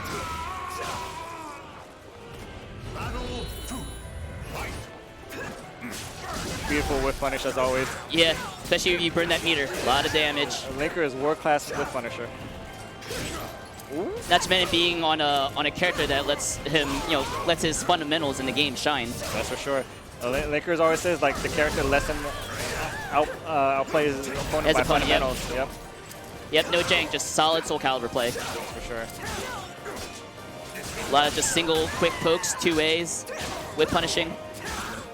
That 2A just slowing him down. Ooh, nice 3A there. Catch out. Takes away that meter. Yep, stuffs the CE. Stuffs the CE, indeed. Incendiate down a bar, down around. Looking grim. The CE was crucial. Now he doesn't have any meter. Beautiful whip punish. Oh my god, he's so good at whip punishing from every range. Oh, kicks him into the wall. Call-out. Wall combo. Call that indeed into a wake-up situation. LinkWiz backing away. He doesn't want a random ring out. I'd be so dangerous near the ring edge. Staying patient. Ooh, he was looking for it. Oh man, these whip punishes are so on point. That was a nice battle of the wits at the edge there, because any mistake would have wrung one character or the other out. I like how when Ivy players start losing, they just walk over to the ring edge. Like, what's up, brother? So you might as well, I'm just set up a tent here. Let's call it a day. Let's talk over here. Yeah, I got something to tell you. Come to my house. We got snacks. It's over there by that cliff. So a charge. And we got a counter soul charge, but ooh, okay. Yeah, when you get hit by, oh my god, that's a duck into a whip punish. And you get more damage because of that ender. Because while your opponent's in soul charge, he gets a little bit more damage off that silver sword. That was a lot of damage there. Oh my god, he goes for the unblockable! Oh wow. Jordan going all in there all with that unblockable. In, indeed. That's the option where you go to it less likely than the other, and he just went all in on the unblockable and goes right to Calamity Symphony. Oh, no man. break. No break. I think he got Linker shook. And getting all the damage from that great start of this round by Incendiate. Oh my god. He saw the whip and then just covered his gap with the Ard. That was sick. Oh, man, that's what you call tricks. Tricks. Dude. She's like, I just whiffed. Oh no, is it time for this whip punish? Nope. Here's a barrier right in front of your face. Ooh, nice dance dancing from Link, or styling on his opponent. This is a dance for Linkers. Stop it. It's a jump K. Lamest looking jump K in the game. That was actually a break dance there. Yeah, but solid performance from Incendiate overall. Getting a humble 5th place at Summer Jam 13 here in Philadelphia. And LinkWiz, his nerves. It's killing me, man. Yep. That breakdance move was called 9K, by the way. It's the lamest looking gate. It looks dumb. Who does that remind me of? It looks kind of like Grows. Grows? Yeah, Grows has like a really wonky looking 9K.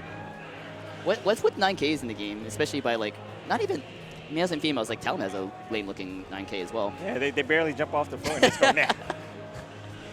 I mean, Taki's 9K is like pretty bad, but at least it looks cool because it's like she does the jumping roundhouse. Yeah, man. That's how you kick. That's how you do a 9K. That's martial arts. Like, what are these men doing? I mean, it's bad, but it looks cool. But good on LinkWiz for that big win. So he gets at least 4th place, and he's going to move on. But 4th place is not good enough for LinkWiz. He wants to go to Grand Finals. He wants to take out That's for sure. the winner of Blue and Riku-Dou. Yeah, we got Or the loser of Blue and Riku-Dou. Yeah, so I feel like right now, this is Astroff versus Aswell, and I feel like Riku-Dou is going to play it the same way that he fought LinkWiz, where he's going to slug him out. Because right now, Aswell's spear mode, his spear long range move where he throws it at you is bugged. So like you cannot keep him at bay.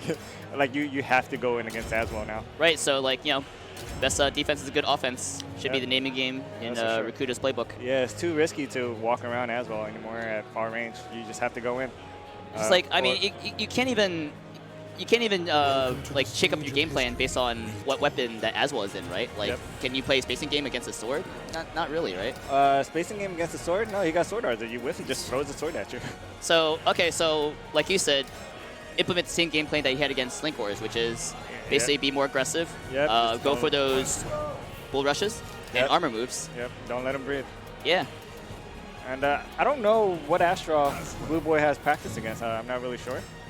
But it's well, he's just gonna be solid on his own game plan, because you know the thing about Astroth is he only gets his big damage off like good reads, because you know it's the command throws, it's the +8 he gets on a throw break, in those situations where he kind of threatens a huge uninterruptible lethal hit counter hit situation. So it's like, but if Blue is solid on the defense, then like it should. He basically just can't panic. If you panic against Astroth, then you know he's gonna get big damage off of it. That's for sure. And Blue Guy is just solid enough to pull off that pull off that game plan. You can see Riku-Dou slugging it out at really close range. Interesting.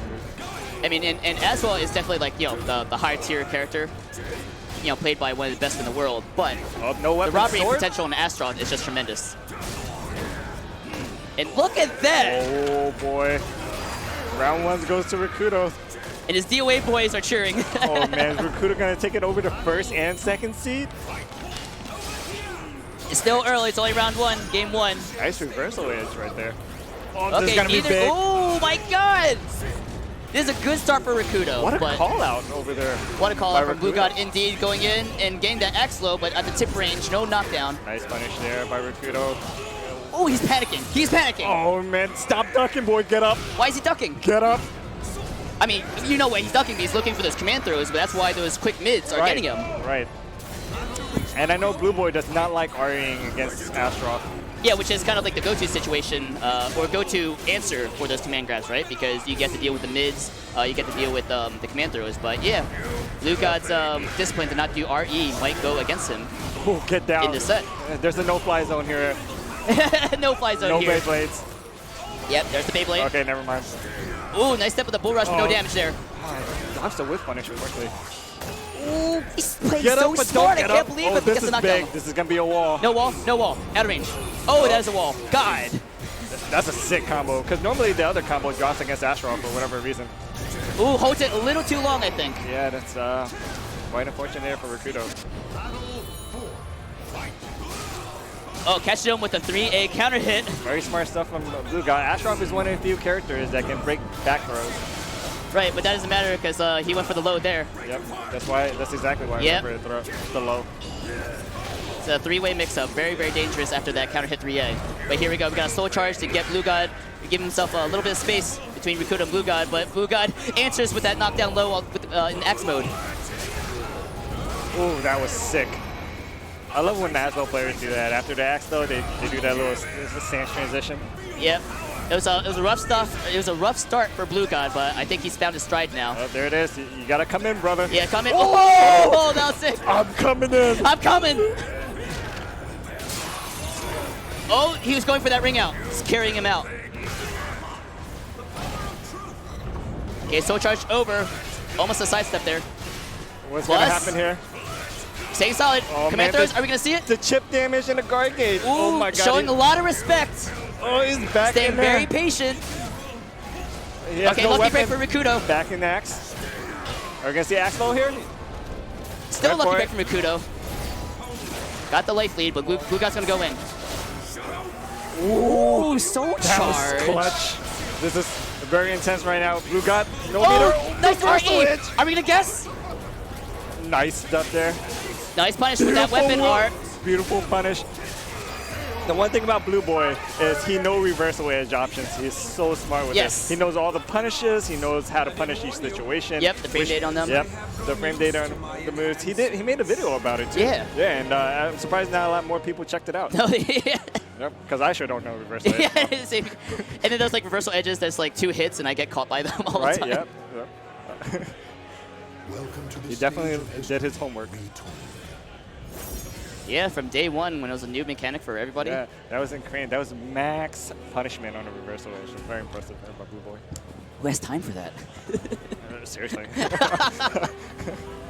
I mean, it was a great start for Riku-Dou at first, and like he fought to the better end. Yep. Well, that's very close now. And I wonder if Riku-Dou was a little bit too patient in that situation where he just, Riku-Dou was in Soul Charge and he had Blue God at the edge, just showing lots of respect. Yep. So I wonder if a little bit more disrespect is in order. Cashes in with the 2-2-Bs for the ring out. And the taunt at the end. This man is feeling himself. Why is he so good? And there's a mix-up. Ooh, he ducked. Got conditioned. Nice read there from Blue Boy. See, Blue Boy is one of those players who's very good at reading his opponent. He once he gets his flow started, it's very hard to stop him from running his offense.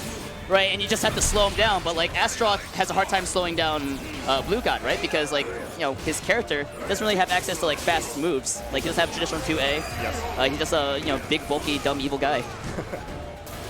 But he does have Bull Rush that can go under the sword A's, and he does have armor moves. We're not seeing a lot of armor moves right now, but he still has access to the Bull Rush. He still has access to RE. But it's tough to play RE battle against Blue God. Man, Blue he knows God everyone's best RE options. Playing optimal right now. He's punishing everything as hard as possible. Yeah, but you can't break every throw. That's a lot of damage. Ooh, challenges him on a wake up. Maggot. Counter Soul Charge. Want to see a Beyblade? Oh, he's flying around. Okay, here we go. Another RE battle. Yeah, I really like Riku-Dou's use of Riku-Dou's REs there. Yeah, it's just he's not getting any damage from them. He's just losing the rock, paper, scissors. Yep. So maybe just go for guard impacts, honestly. So if you can at least, like, he has a little bit more control over the 50-50s. Yeah, but Astro's post-guard impact game isn't all that great. I mean, he doesn't get a lot of damage for you just blocking afterwards. He does get a lot of damage if you try to re-GI him, though. Right. Still, though, the RE cinematics are like happening. It's just like he's just getting outguessed, and he's eating damage for his own defensive option. Beautiful armor there by Riku-Dou. That's big damage. That's his life. Oh my God! Nice stuff from Blue God. Got a lot of pressure. Oh my God! Him. Oh man, the blender. Oh, there's the GI. Just. That was winners final, so there's 3 out of 5. That was quite the mix-up. Empty GI into Axlo.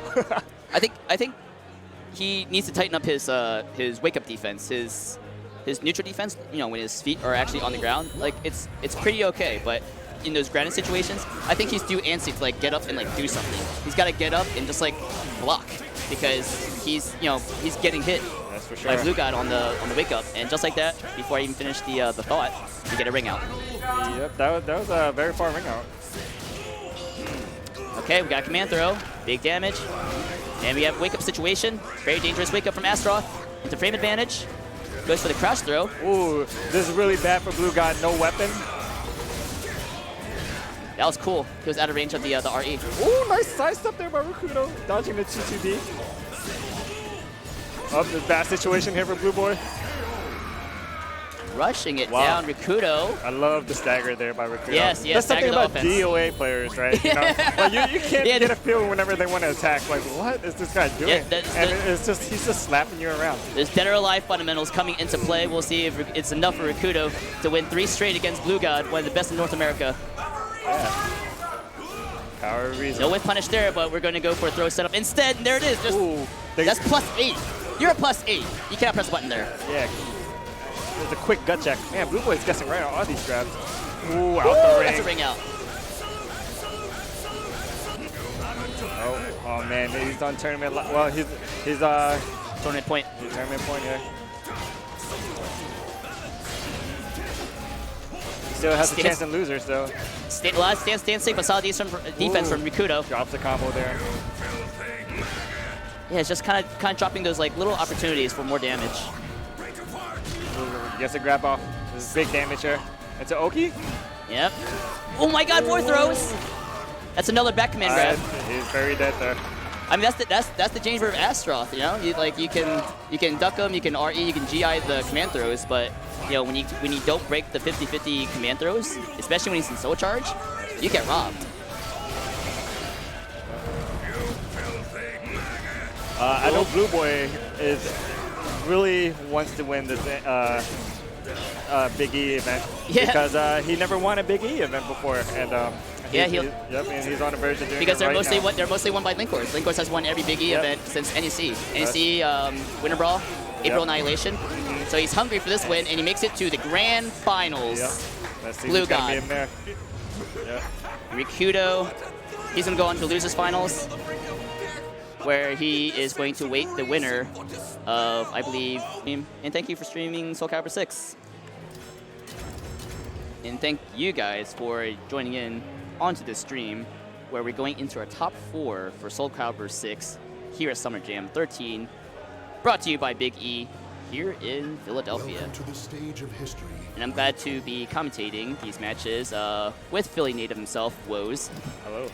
Yeah, and I'm Omega XIII, where I'm sort of Philly, but I'm South Jersey, but no one really cares about South Jersey, so I'm kind of Philly. I mean, you know, we're Eagles fans down there, so. Yeah. Sure. I feel like as long as you're in the tri-state area-ish, you're one group, and then there's Maryland. And then there's, yeah. Well, actually, no. There's Maryland. Ooh, we got a. I'm gonna take that megaphone and destroy it with my sledgehammer. I don't know if the stream could hear that. But, megaphone, Frankie. Love the guy. It's just like, wow, that megaphone pierced the headphones. That was Frankie impressive. giving a big shout out over the LinkWiz. Yeah, just that was his Siegfried hero. Geralt here against Amy. Okay, so we got JJJ versus LinkWiz. So wow. Yeah. Well, why not Siegfried? Well, I know they were playing a lot of casuals the other day, and I don't know who was winning, but I saw that LinkWiz was visually flustered. So yeah, so here's what I think. So when it comes to like LinkWiz and tournament nerves, he feels much more comfortable on Geralt, where he feels like he gets his his decision making just feels more clear on Geralt than it is on LinkWiz. I feel like he just feels more pressure when he's on that Siegfried, because he's gotta make the big reads, he's gotta get the big hits. Yes. But Geralt, he just kind of let his fundamentals shine. Geralt is a good character for that, and you just go with his basics: 2A, just his normals, AA, BB, Screws up the whiff punish mix-ups, there, whiff but punish. Was able to gain his footing back with the grab. I mean, if he loses this game, we might see a Siegfried pick, but I think he's just going to go in Geralt for the rest of the tournament. Just going with the comfort. Yep. Like we keep saying, comfort goes a long way, but we got counter hit from JJJ into a knockdown.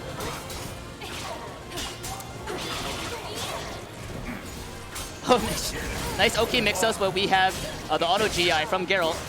That was a great Staying a little bit meter. Maybe that's the reason why he switched over. JJJ not afraid, throwing it out again.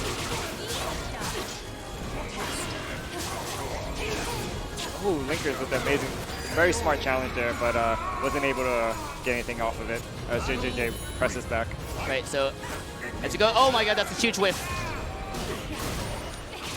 I mean, he's trying to go for a little chip, but it doesn't have too great tracking.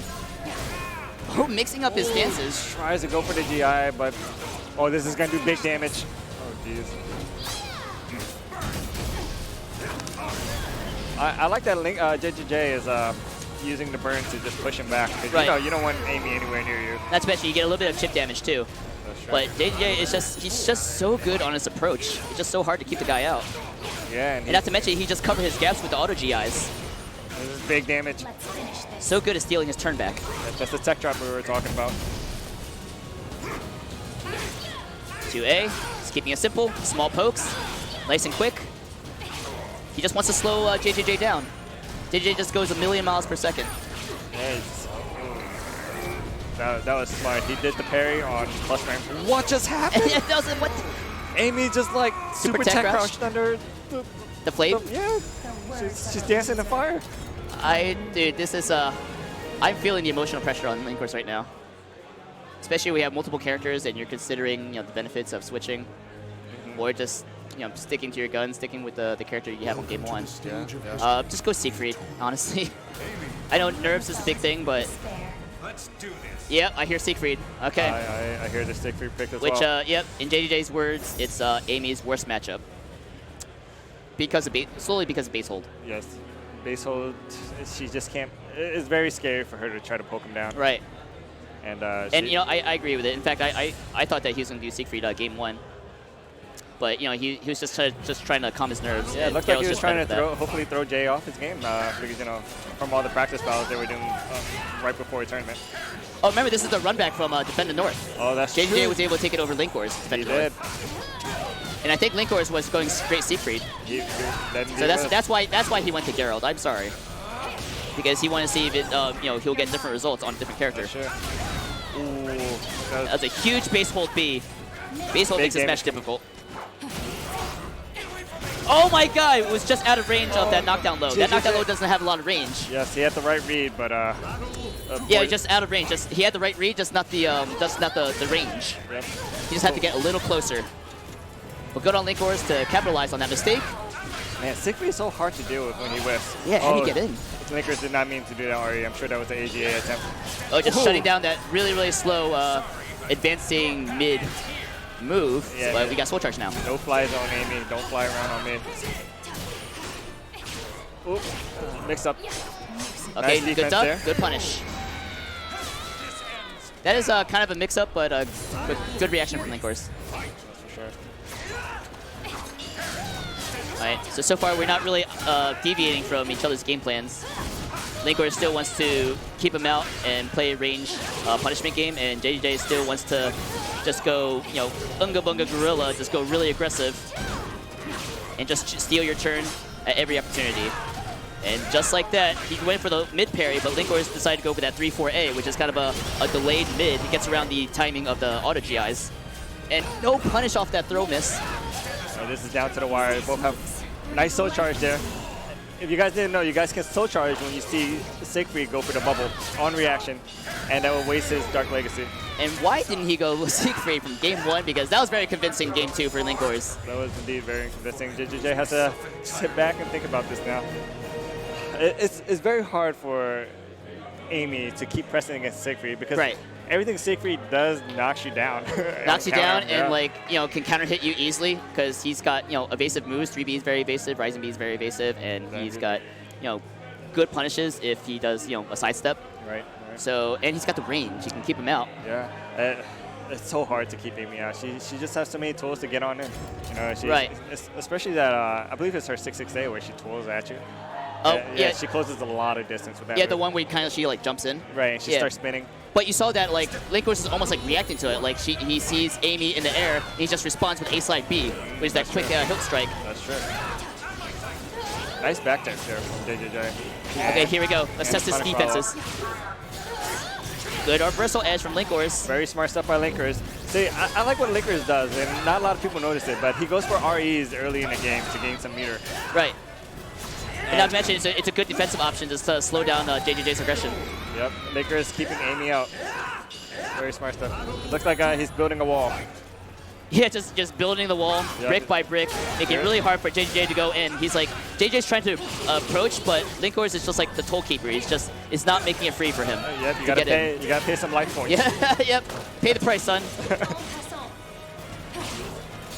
But he's inside now, but good reversal edge again from LinkWiz. I think JJ has to do better at staggering his offense.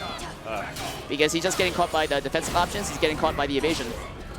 But 4A and 3A is a really good way to just kind of contain his movement. Very good stuff from JJ, very smart. The small pokes, chopping him down like a tree. But we have another reversal edge from LinkWiz, and we're deciding to block. This is very close, and he goes a huge 4-4-1. JJ takes it. Oh man, that was a crazy trade. Crazy trade. I thought actually LinkWiz got that. Did he? No, JJ got it. Yeah, I'm just saying, this. You thought? Yeah, because that was such a massive hit off that 4-4B. That was a sick parry. I've never seen that before. He's pushing away with the soul charge. Ooh, that's a good tech crouch. Oh. That's huge damage because that's a Siegfried and soul charge. Nice call out and into a mix up. Yeah, just showing a little bit impatient off the wake up defense. These techniques breathe life into We have a soul charge, so JJJ is going all in. Nice block there from JJJ. Nice block indeed. That would have killed him. Oh, he's now finally getting around the reversal edge. This is big opportunity for Big JJJ. opportunity for JJJ. Oh, and he just decides, catches him. does not care. Multiple And he gets the 3-3Bs. white rose. Oh. too slow. Take this. John, JJJ is close to taking out LinkWiz. I've never seen LinkWiz defense get smothered. Yeah, and he was playing so solid like earlier in this set. I've never seen LinkWiz get hit by so many like Slow. reactable, quote unquote reactable rolls. And good sidestep into the whip punch from LinkWiz, playing really solid, but he gets caught by the mid parry from JJJ, and since it's a white rose, it's going to be a lethal hit. Big damage. Oh, That's amazing call out Yeah, on amazing call the out. 4A. Yep, it's a good way to jump over that 4A and getting big damage, but final round to go to losers finals against Riku-Dou. What's going to happen? Great stuff from LinkWiz, recognizing that she has a third hit from there. And, Ooh, that's a lethal hit. ooh, that's a big lethal hit. You get that from White Rose. She's very close to purple, and as when she's in purple, she actually has a really good advantage. Oh, there Oh, it is. very dangerous for LinkWiz, but that's a good duck. But It's going to cost him because he has soul charge. There's a lot of damage. This is half-life. This is Oki. He guesses wrong. LinkWiz is going in. she needs to soul charge out of this situation. Keeping it safe. Trying to bait a mistake. He's sitting on his life lead. no. Goes right for a 3-AB. Misses to confirm. Resets the situation. LinkWiz is playing so solid right now. Oh boy. But don't count out JJJ. He's got the That was meter. a clutch He's block. got the roses. He's got parries. Yes. Man, just down to the wire. One more hit. He Good goes for the throw, no Emerald break. grab. This is big pressure for LinkWiz. Mix up time. That's a Minus slow two. low. I cannot lose. He gets the bubble. LinkWiz takes it. Oh, well, what a game. Down to the wire. Show respect for the father who fought so bravely. I cannot die without fulfilling my duty. I'm going to need a minute. Oh, wow. Good match. No GIs in here. Great to Does he ever do that stand slow from Amy? You know, that's yes, he does it. He does it quite often because if it hits, it leads to that tech trap where she can do Amaryllis A plus B or parry into tech trap. I forgot which move. I think it's a horizontal move. How's it on block? I didn't see a punish there. but- The low is -2. Yes, it's very slow, but it's -2. And very safe. So it's a lot of pressure, and if she hits you, she gets a tech trap. Okay, gotcha. That's just a lot of scrambling at the last couple seconds of that round. Yeah, that was some intense high level scrambling. I love That's the way I scrambling. call Yeah, I mean, it's just like if both players keep like dropping the ball, it's just whoever just kind of like rebounds better. Yep, but for Siegfried, it makes sense there because it was tied, right? And Siegfried starts to win when he starts to lose. And they were so That's Siegfried. They decided to give him, the win button, and LinkWiz was like, you know what? I feel like winning. You know what? He didn't get the auto GI there. It was if I remember correctly, JJJ whiffed something right in front of him, and then he was just like in mid animation of the soul wave. Right. JJJ was dancing in the parries, and he was getting ready to do the mid, and he just kind of beat him. He got caught out? Okay. Yeah, he got caught out. So. Soul wave. I'm gonna go back to watch that match. That was sick. The bubble. Yeah, soul wave. So we're in top 3, guys. Riku-Dou versus. It's the run back for. Yeah. Yeah. It's run back from the winner side. Riku-Dou versus LinkWiz. And I know LinkWiz is hungry to get back into grand finals, which is the typical grand finals of Blue God and JJJ, right? Yeah. I'm sorry, the Blue God and LinkWiz. God, I'm exhausted. Blue God sitting comfortably in grand finals, waiting for the winner of this match between Riku-Dou and LinkWiz. Yeah, I think we're just still shook from the last match. That was an intense match. Yeah, I felt I got hit by the bubble from Siegfried. the wave came all the way across. It came from the stage, and we felt the impact of it. Yep. Poor Jay. Yeah, he got hit by a point blank. Yeah, got pain, and you know what? Like, great performance for JJJ. I mean, I know it kind of takes his losses kind of hard, but like he's a beast. Yeah. Top. What is it? Top 4. Yeah, fourth place. Top 4. Fourth place at Summer Jam. Yep. It's a pretty stacked tournament too. We had a lot of good players coming out. Yeah, high concentration of talent here in Philly on Labor Day weekend, and thank you for joining us. while we wrap up this tournament. We're going to top 3. So, what do you think is going to go different around this time? Do you think he's going to switch to Geralt? Because if he switched to Geralt, I'm sure Riku-Dou is just going to attempt to like lame him out with like the ranged pokes.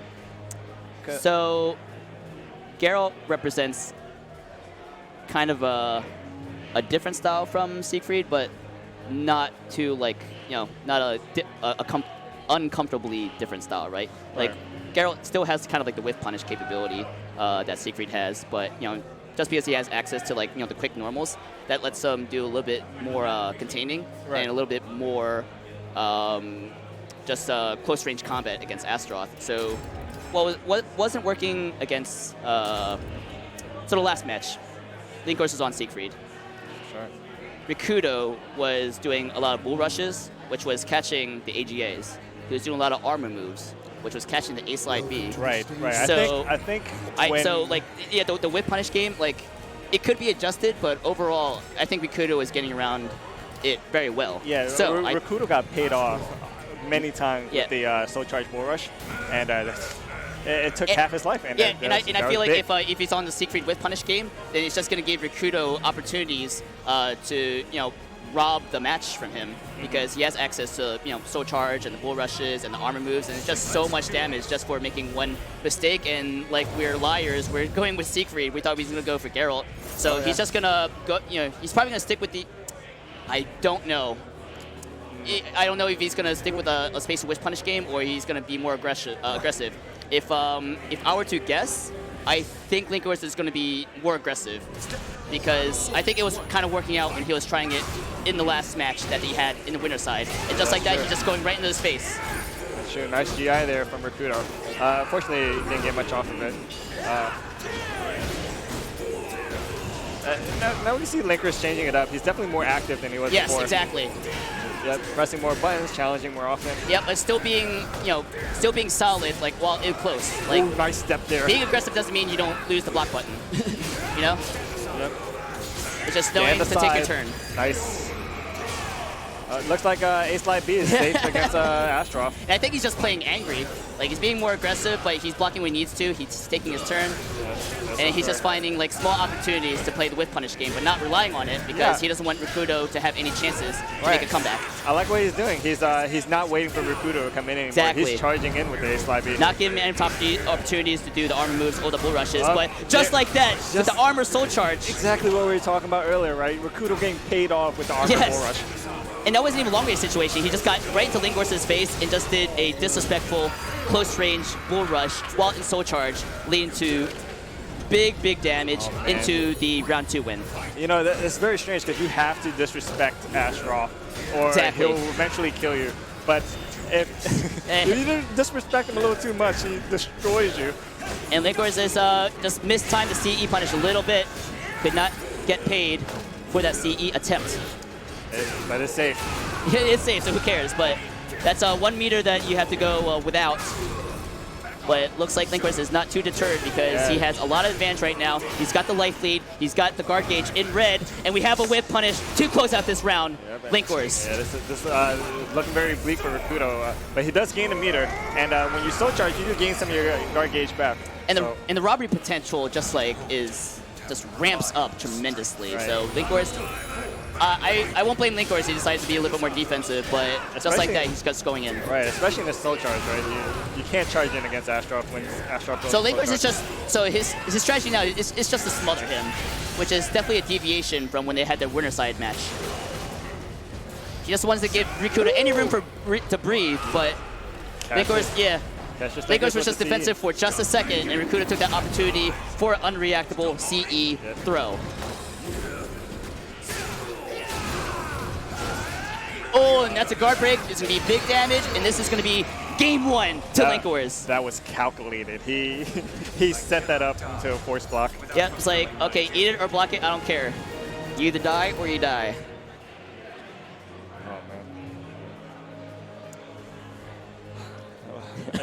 This is first to 2, right? So this is this is losers finals. Oh, so it's first to 3. Oh, first to 3. Oh, sorry. Yep, and the winner goes to fight Blue God in the grand finals. Nice whip punish there. Great awareness from LinkWiz being in base stance and realizing that you know he needs to punish with the K there. just shutting down that bull rush. And these guys are slugging it out. I can't even keep up with them. Yeah, because neither player wants to play a spacing game anymore. Yeah. Oh. So we just go in, you know, big bodies, close range. Yep.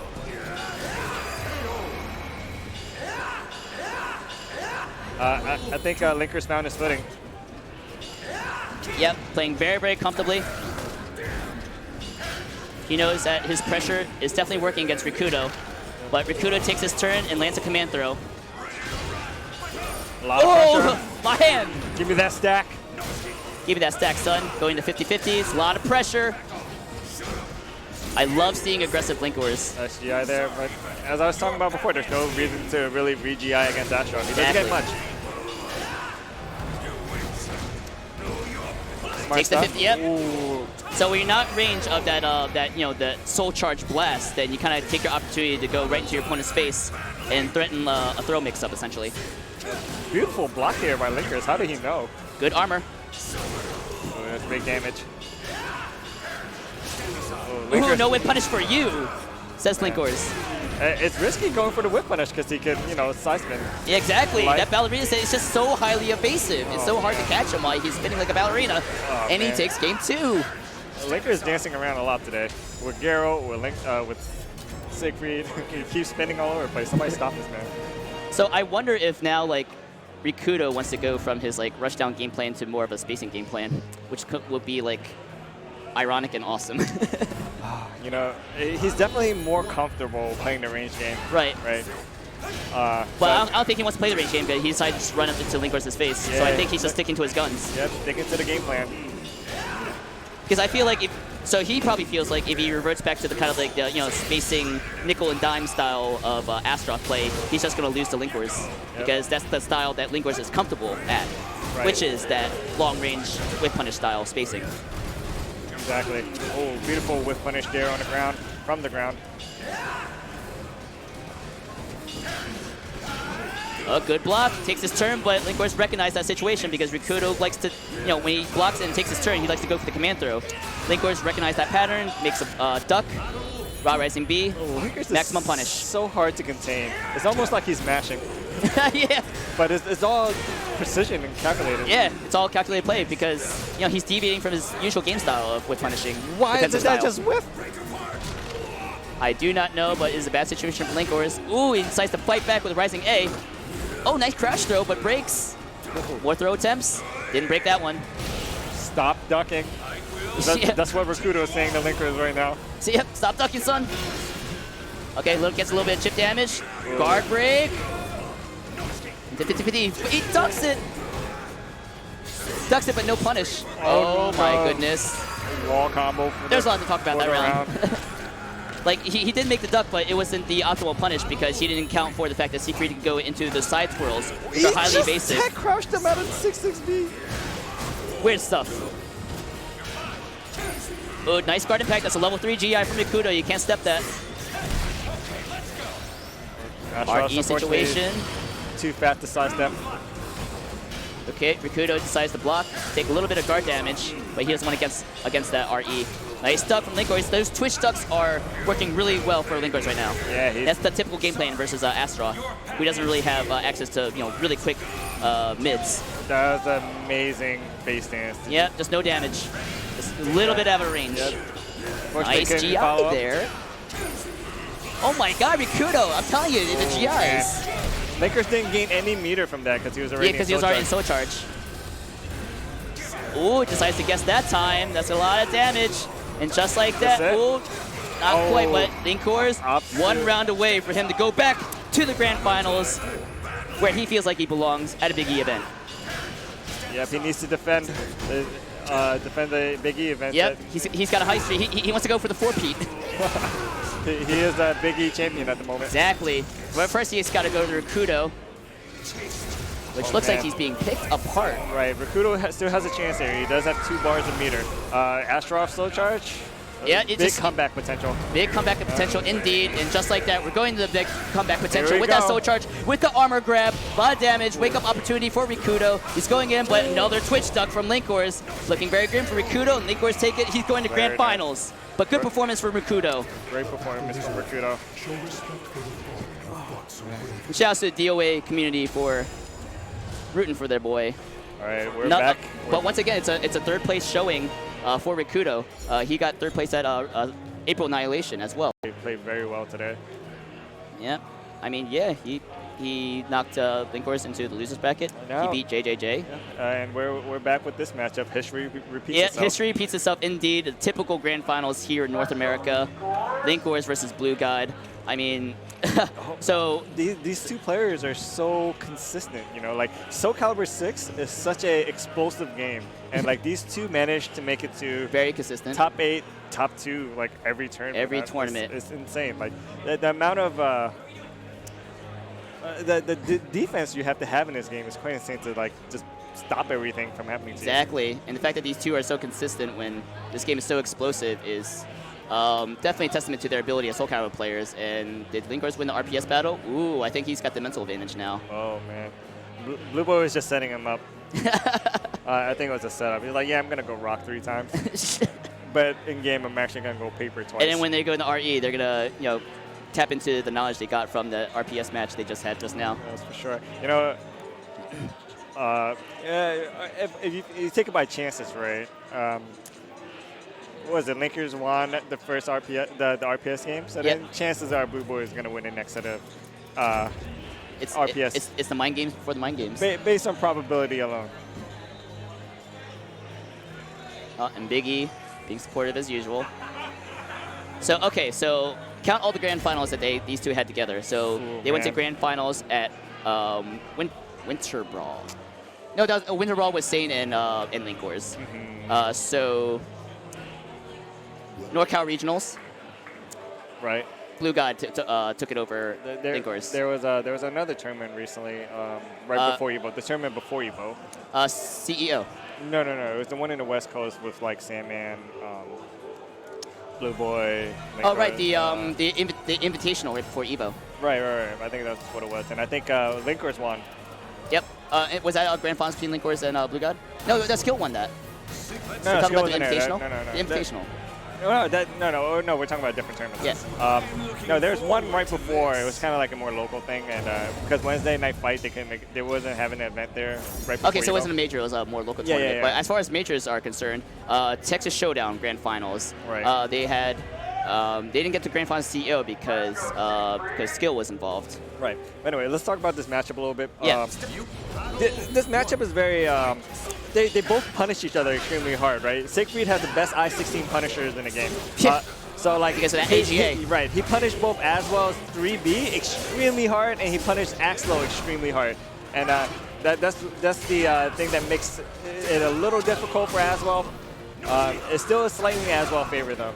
But what's interesting to me is that every time they went to Grand Finals, LinkWiz seemed to have the most success on Geralt. So I think it's interesting to me Is that that a LinkWiz ring out? Oh no, he didn't go for the AGA. Yeah, so he's opting for a Siegfried pick this time, Right. which is the character that LinkWiz said that he struggles with. The Siegfried Aswell matchup. So it's interesting that he's opting for the Siegfried instead of Geralt. But judging by that round 1, looks like it's working really well. Right, and he's just stomping on him. Jeez, the anger. If that's a 50-50, you gotta guess. 50-50 there to the force block. And guess is wrong. Looking really solid so far. Blue God had to still charge there. He didn't have a weapon. Oh, ballerina dances. That's so invasive. There it is. You have to be prepared for it. No verticals allowed when I'm in back stance. Linkers looking so solid. Yeah, I think Linkers is taking out all his anger Yeah. from his loss from Riku-Dou.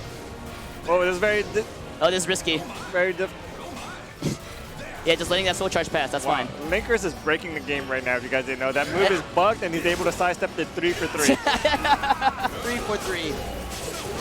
No force blocks. No random lethal hits. Just containing him with that A slide B. Boy, Linkers is all over Blue God at the moment. Control. I guess he's not feeling comfortable on Geralt, but yeah, clearly the Siegfried pick is definitely working out, but it's only 2 rounds. And we'll see if Blue. Oh, Uncharacteristic of Blue God missing. yeah, missed execution there. Yeah, off the 3B lethal hit. Oh, that's a big Lethal hit. lethal hit because he got Stark Legacy. Oh, no punish there. I mean, all he does. Oh my God, bubble. You can't lose, guys. Not this round. Blue guy just kind of like refuses to duck. He still has 1 meter. Oh, Blue Guy with the big. That's the thing about Blue Guy, right? He's not afraid to ever go for the high risk. Yes. If it has a chance for him to ever come back, Blue Guy, He's gonna take it. Yep, he's definitely gonna take it. And that's the reason why I think he's so successful. He's just very good at calculating like the risk reward in every situation. It's like, okay, if this lands, it's gonna be great for me. If it doesn't land, I'm still fairly okay. Right, nice roll there. Blue Guy definitely did his homework. Good block. That's Beautiful maximum punish. punish. Lands the Just Frame AGA, gets the lethal hit, combos into CE. That's as much damage as you can get from Just so you guys blocking know, that is slow. pretty difficult to do, especially Hella on tournament life. You have to get up, press 6, and then do a Just Frame IGA to punish that. Yeah, you have to recover crouch cancel and then do the Just Frame. Oh my God, he can't lose, guys. I mean, Blue Guy has the winner's advantage, but Linkors looked so sick, so solid Right, well, in I that mean, game like, 1. if Aswell's in Sword and Blue Linkers has a bubble, what can Aswell do? You cannot lose. Stick free can't lose that situation. Ooh. Blue Boy doesn't have a weapon. No, he's back in Sword now. Oh yeah. Nice whip punish there. And like whenever he's in Sword, like you gotta limit your moveset because you know with that I-10 launcher. I like what Blue God is doing very right now. dangerous. He's switching up the tempo. Oh, that was the game-winning combo right there. Oh, he ducks into it. 50-50 is big damage. Comeback potential here for Linkors. Oh, this is so tense. Any mistake here can be Exactly. really bad for Blue Siegfried's Boy. robbery potential there is it is. off the. Oh One my mix-up God. opportunity. What? What's happening? Oh, jeez. A little bit of scramble. Oh, this is a big scramble. Yeah, that could have went to anyone really. I'm losing my breath here. Yes. Good punish. Get a little bit of damage. Throw.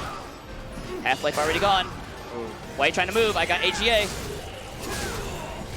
Mix-ups. Mix-ups. Guess that's 60 damage. Well, Low. No weapon here. Back into Sword. Oh, gives in a boot. Oh. Holding on to the life lead. Some staggered offense by Blue Boy, but unfortunately it doesn't pay off. All right, we're going to round 3. Linkors is still looking strong. He opens up with the Beyblade move to give him Almighty mode. You know, we've seen Linkors playing a defensive Siegfried like all night last night, so it's very refreshing to me to see a more aggressive Linkors on that Siegfried. Right. And just like that, going back to his reactionary whip punish style, good sidestep from Linkors into CE, maximum punish. He's on fire right now. He is on fire! Man, Are you kidding me? He's in his home turf. Home turf. Home turf. Oh, there's the bug. Oh, mix-ups. It's a Oh, block. yes, that works. You can randomly jump over that. But going into shield mode right now. Nice block there on the 1A by Linkors. Dude. I mean, I'm always going to count on Blue Guy to make the adjustments and make a comeback. But for the most part, whenever these two went to grand finals, it's usually Linkors who comes out on top. Right. I think the only time, that Blue Guy managed to beat Linkors in grand finals was NorCal Regionals, which was a little earlier. Right. I believe that's the first encounter that they had. Yep. But And, then at every major after that, where they went into grand finals, it was Linkors that managed to take it over Blue God. That's for sure. And oh my God, he's just landing these mix-ups. What a call outs by Linkors. Okay, but this is a game changer right here. Forces Beyblade. Blue God to use the soul charge, which is nice, beautiful duck to avoid the 6BA there by Linkors. With punish, A+. Yeah. Reactions, A+. That's Linkors for is sure. playing so good right now. You have to be on top of your game if you wanna beat Aswell, right? Aswell tests your knowledge, tests your reflexes, and Linkors has both of those. Exactly. Yep. He knows the matchup. And he's got the spacing, and he's got the damage. And the whip punishes. And the counter hits. Oh, Lord. Who is this man? Oh man. Linkers says, "Hey, you're not taking my Big E title today." He's going for the 4-peat. Blue Boy still has some sign of life though. Yep. And he's got winner's advantage. Don't count him out. He is second place Evo. He has second place Evo. Yep. Recently sponsored and just one of the most consistent players in the world. Yep. First seed, going at it. And as if he can hear us, he's making a statement for himself. He's putting up a fight. Oh, takes his turn with a throw. I like it. Ooh, interrupts that 3BB. Beautiful interrupt there. Good side steps. Yeah, he just kind of picking apart the strings. Beautiful. Oh, misses the AGA. Yeah, misses the AGA. That would have been big. Would have been big. Huge. But that's high execution. He just didn't. He didn't recover crouch cancel, which is kind of hard to do consistently. I like what Linkers is doing here. He's challenging the Beyblades with the ace line. Exactly. Like, you're not charging him for free, buddy. Yep, he's a toll keeper. Yep. Can't come in for free, but there we go. We got the bubble. Plus frames for Oh, he has Linkers. no weapon. Oh, he's back in swords. No weapon. Just again. Nice GI there. Oh, catches him with the RE. I like held my breath for like 10 seconds there. What a scramble. We had RE, we had sword pokes, we had guts coming into play, but Linkers did manage to come out on top. Man. After all that. Ooh, nice reset there by Linkers. Oh, I'm starting to lose my voice. My voice is getting really high. I feel like a little girl right here. This is so sick. Linkers just kind of like playing. He's, Oh, okay, he misses it again. Oh, He's kind of man. 1 for 3 there. But it doesn't matter. Linkers has a huge life lead. He's up 1 round. But Oh, Luca man. is the game changer. Going into Soul Charge, very dangerous. Soul Charge as Oh, he well. gets the lethal hit off the spear. Oh, get up. Good block from Linkers. He resets the bracket. Oh, man, that was convincing. That was 3-0. Well, we gotta talk. So when they went to grand finals, and remember we're on. Oh, Frankie. So remember we were watching Texas Showdown, and Icy Chains said he fell asleep watching the grand finals between Linkers and Blue God. Right. Because it's kind of he was playing Geralt, so it's kind of like spacey, whip punishy, like poke slow, right? Right. This is fast paced, and not only is it fast paced, but Linkers is just taking every advantage. Right. And getting paid for it. You would think Blue God is the more offensive player, right? Blue God is extremely offensive sometimes, and Linkers is just going in at him. Yeah, right? Like, With the ace live beast. I mean, there's multiple ways to put it, right? Like, so Nice punish there on B6. If So you guys you- didn't know, B6 is 16 minus 16. yeah, and that's AGA punishable. Each one is probably the best 16 punisher in the game. AGA is the best 16 punisher in the game for sure. But And- I'm talking about 6 speed hilt though. It is minus 16. Oh no! Oh yeah, Hill. Yes. Yeah, A slide B, wonderful option. Yes. Ooh, that was a big grab break. And has Big mix-up. opportunity here. Blue Boy takes it with the axe low. No fear. Yeah, he doesn't care. No fear whatsoever. I mean, on the one hand, like a good strategy is like slow down Blue God because he's like being aggressive, right? And that means playing a defensive option or a defensive playstyle. Linkers, on the other hand, he decides, you know what? I'm just gonna rush him down, and that's gonna automatically slow him down. Right. No weapons here. Blue guy. Okay, now he has Almighty. Oh, he blocks it. Nice block there. Blocks Blue the mix guy. up. Oh, what the, that was Yeah, a- no knockdown. Yeah, that was tip range. That's a setup. Power truth. That's a guard break situation. Are we gonna break? Nice punish there. Are we gonna break? Oh. Resets it. Resets the situation. God, Good Linkers to cover his Nice gap. call out. Good. Oh my God! Back-to-back RGIs. What just happened? Oh boy. So both these players just did an OS, okay? Blue guy went for the 1B OS where if he whiffs, he GIs, and then Linker turns Responds back. to the auto GI. I mean, we're always going grand finals against the same opponent. We just go into like level 10 of Yomi, right? Yeah, that was high level. You can tell these guys played each other before. Of course. Multiple grand finals between these two. Oh. And Linkers is just running a train, man. Linker, stop it. You don't have to beat him up anymore. That's just savage. Please don't stop on his head. Ooh, big brains. Fast-paced, high-octane action between these two high-level competitors. Linkers resets the situation with a soul charge, and he's going in, inching his way very slowly. keeping it safe, but Blue God responds. Nice Oh, up. good duck! There it is. There's that maximum optimal punish. Recover, crouch, cancel, In into the grand AGA, finals, and that's into it. Oki, into a ring out. I can't take it. LinkWiz is playing so good. Oh my God, this man looks unstoppable.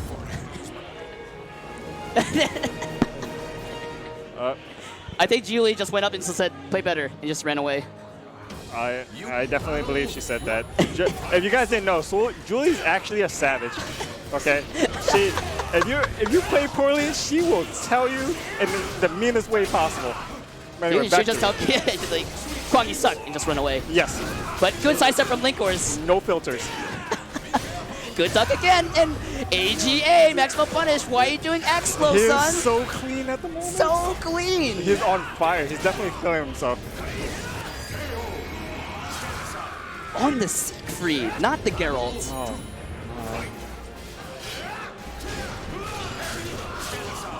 You know, the A side B, your favorite move, John. Okay, no AGA there, but that's fine. He wasn't ready for it. Right. Gets a little bit more damage, Definitely some has the life leeway. lead. Exactly. Okay, yeah, that's a 50-50 mix-up off the jump. You can actually react to it. With if a you GI? no, you can look at his feet, and Right. if he does the low version, there's going to be a little indicator Right. that he's going to do the low. So it's a mix-up, it's just not necessarily 50-50. It's kind of a reaction check as well. Right. Very difficult. You have to train yourself to do it, but it's definitely possible. Ooh, base hold. Wow. Gets under that that spear move. Lots of knowledge tracks going around right here, and Nickers showing that he definitely knows. Oh, misses the Is he AGA reacting to these again. axe lows? Nickers is superhuman at the moment. Dude, he just went Super Saiyan. Okay, checks Get him out with there. the 6B. Axe Blue low God, here. very Yep. comfortable with Axe mode. Going back to sword, controlling that neutral. Good stuff from Blue God. He's showing some signs of life here. A side B. Good punish. Oh, here we go. Into mix-ups, but resets with a soul charge. Blue God still looking, ooh, it's still looking grim for Blue God. Oh, here it is. I like how he went to soul charge to shoot spears at him. Just to shoot spears, yep. Good use of the soul charge, but that's He's fine. like, wait guys, I have a broken move. Let me go over here and spam it real quick. I mean, yeah, with the move being bugged, like you get a random lethal hit, and that's gonna, you know, turn the match around for you. But Well, it definitely did. oh my God, he covers it Oh, with man. a bubble. Well, he doesn't have Dark Legacy anymore, so Siegfried is significantly less dangerous. Ooh, calls Linker out yeah. on the base stance. Yep, calls him out for that base hold. Blue God, even though his block gauge is blinking red, he's fighting back, not being afraid, sticking to his game plan, going into soul I like charge. it. Oh, I don't like these there it spears. is. Yeah, there it is. It's hard to be patient against that. That's for sure. And soul charge as well. You know, infinite mix-ups. Okay, here we go. But Blue God has no meter. All the If he- A side B, If all he the wastes Oki. a weapon right now, he's in an extremely bad situation. So what, yeah. Right. So right now, Aswell Sword. has no meter. I mean, so yeah, he cannot get Almighty mode if he decides to spend his weapon arts. So he doesn't have to play solid. Ducks under that high into a guard crush. Are you kidding me? Oh my God, that was so smart. I think when Linkers was stepping on Aswell's head, he might have triggered something for Blue God. And I think Blue God might have figured it out. Abandon their sense of reason. 1-1 in this reset grand finals. First to 3. That- Takes Summer Jam 13. That was so smart, Just nectar to me. man. Like, who thinks of that stuff, right? Like, no matter like how strong people say Aswell is, Yes. like you have to give credit to Blue Boy. 'cause Exactly. He knows his stuff. He knows how to be optimal with the character.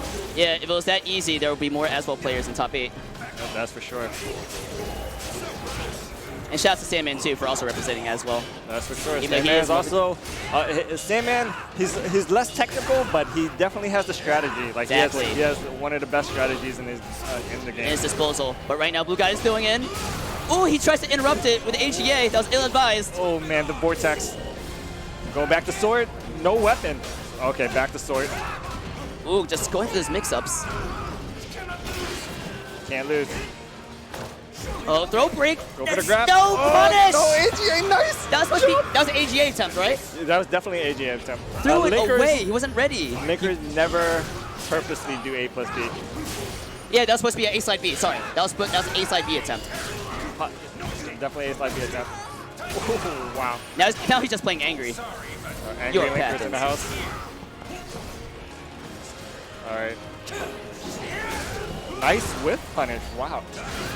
Blocks it. Whoa, that's a lethal hit because he ducked. He was looking out for that axe low. Looks like he's going for the guard gauge here. Oh my god, Blue God's so sick right now. Reason. Nice read there by Blue God.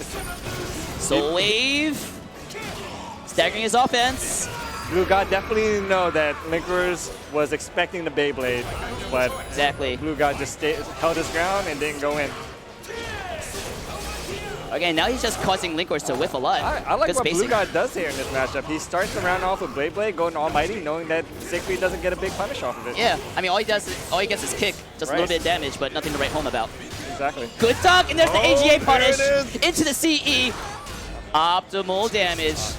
All right, it's a possibility of a comeback here. Possibly a comeback indeed. But Blue God does have meters, so we're going to see a soul charge. Most likely. Ooh! Ooh, it's a tech A crouch. slide B. That is a tech crouch, yes. Oh, this is where Aswell's most dangerous. He's an Almighty. Ooh, that's going to be it. Hey, that's One it. game away from taking grand finals. Are we going to see a Geralt switch? I don't know. He's thinking about it. I don't know. There's a lot of pressure going on right now. I like that Blue Guy's kind of favoring a little bit more just defense in his movement, right? Because he's causing LinkWiz to whiff a lot, which is strange for a secret player because he's got so much reach. Yeah, Like, I like what Blue Guy is doing. He's taking a step back, getting ready Exactly. for whip punishes. and he recognizes the range of like stuff like A slide B, Right. so he's able to backstep that, and he recognizes timings for AGA, and he would duck under that. Yeah, Blue Guy just knows exactly when. No, we're not gonna see Grow. We're not gonna see Wait Grow. a minute, no way. Yeah, I like it. Stick with Siegfried. You can see Blue God over there. He felt a little nervous. Yeah, it's You like, can oh, see no. You can see a little sweat came down the side of his head when he saw the Grow pick. I He's mean, like, my oh. opinion, like, as well, it's a garbage matchup for Grow. It's so hard for Grow. Yeah. He just stays in Sword, and he just contains Grow. And LinkWiz knows that, so he's not gonna take Grow. Oh, 50-50s, staggering it a little bit, lands it. And it's a big step for LinkWiz here. Nice jump there. God, the misexecution is killing him, man. But it's okay. Rebounds correctly. Ooh, you can't interrupt that. Lets it rip. I like that even on the offense, LinkWiz is willing to take those risks. It's risks in his string completions, Right. and his risks that are on paper are kind of terrible on block, but like they can, kill someone on the defense who's kind of like antsy for the counter poke. That's for sure. That's what makes LinkWiz a high level, Yes. one of the best players in America. He stays safe, but he's willing to take risks, and they're calculated risks too. That's for sure. But you can almost say the same about Blue God. Both of these players are very, very smart at calculating risk. Just like that, tied in rounds Oh man, in this game number 4. very big game for LinkWiz here. Did Yep. it knock him out as soul charge? Ooh, and Blue God didn't deal with that A+B. You can duck the first hit and jump over the second hit, which he's been doing all day. But okay, no just frame there, so he doesn't get the lethal hit. But it's still good damage. Right. Still a knockdown. LinkWiz off Counter the soul soul charge. charge back. Get in. Ooh, knocks that base hold out of his face. Good jump. Beautiful jump there by LinkWiz, going for the hard read. Going for the hard reads indeed. Going in, getting the Blue Guy's face. Timing out that soul charge. Good Oh, sidestep big wall into combo 2-2-A. here. This is going to be a huge wall combo. LinkWiz, you might want to stop kicking his head there. You know what happened last time, buddy. Yep. Okay. Blue Guy trying to fight back, but LinkWiz is so aggressive. I can't believe this change in play style is working so well GI for him. there, that's guaranteed.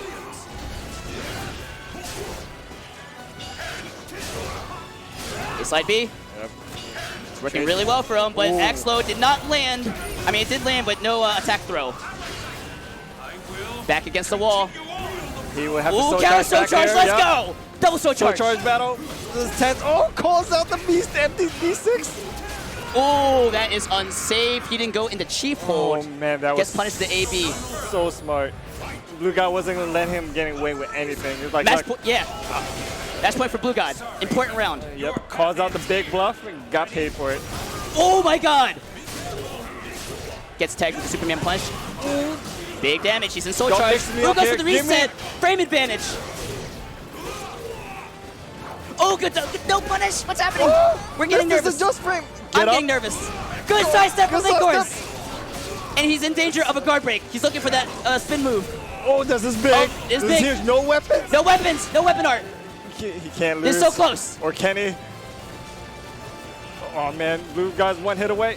Oh no, good sidestep from Blue God. Is this it? Is this the wall? That's a wall. That's Blue the God wall. takes Blue God it. takes it.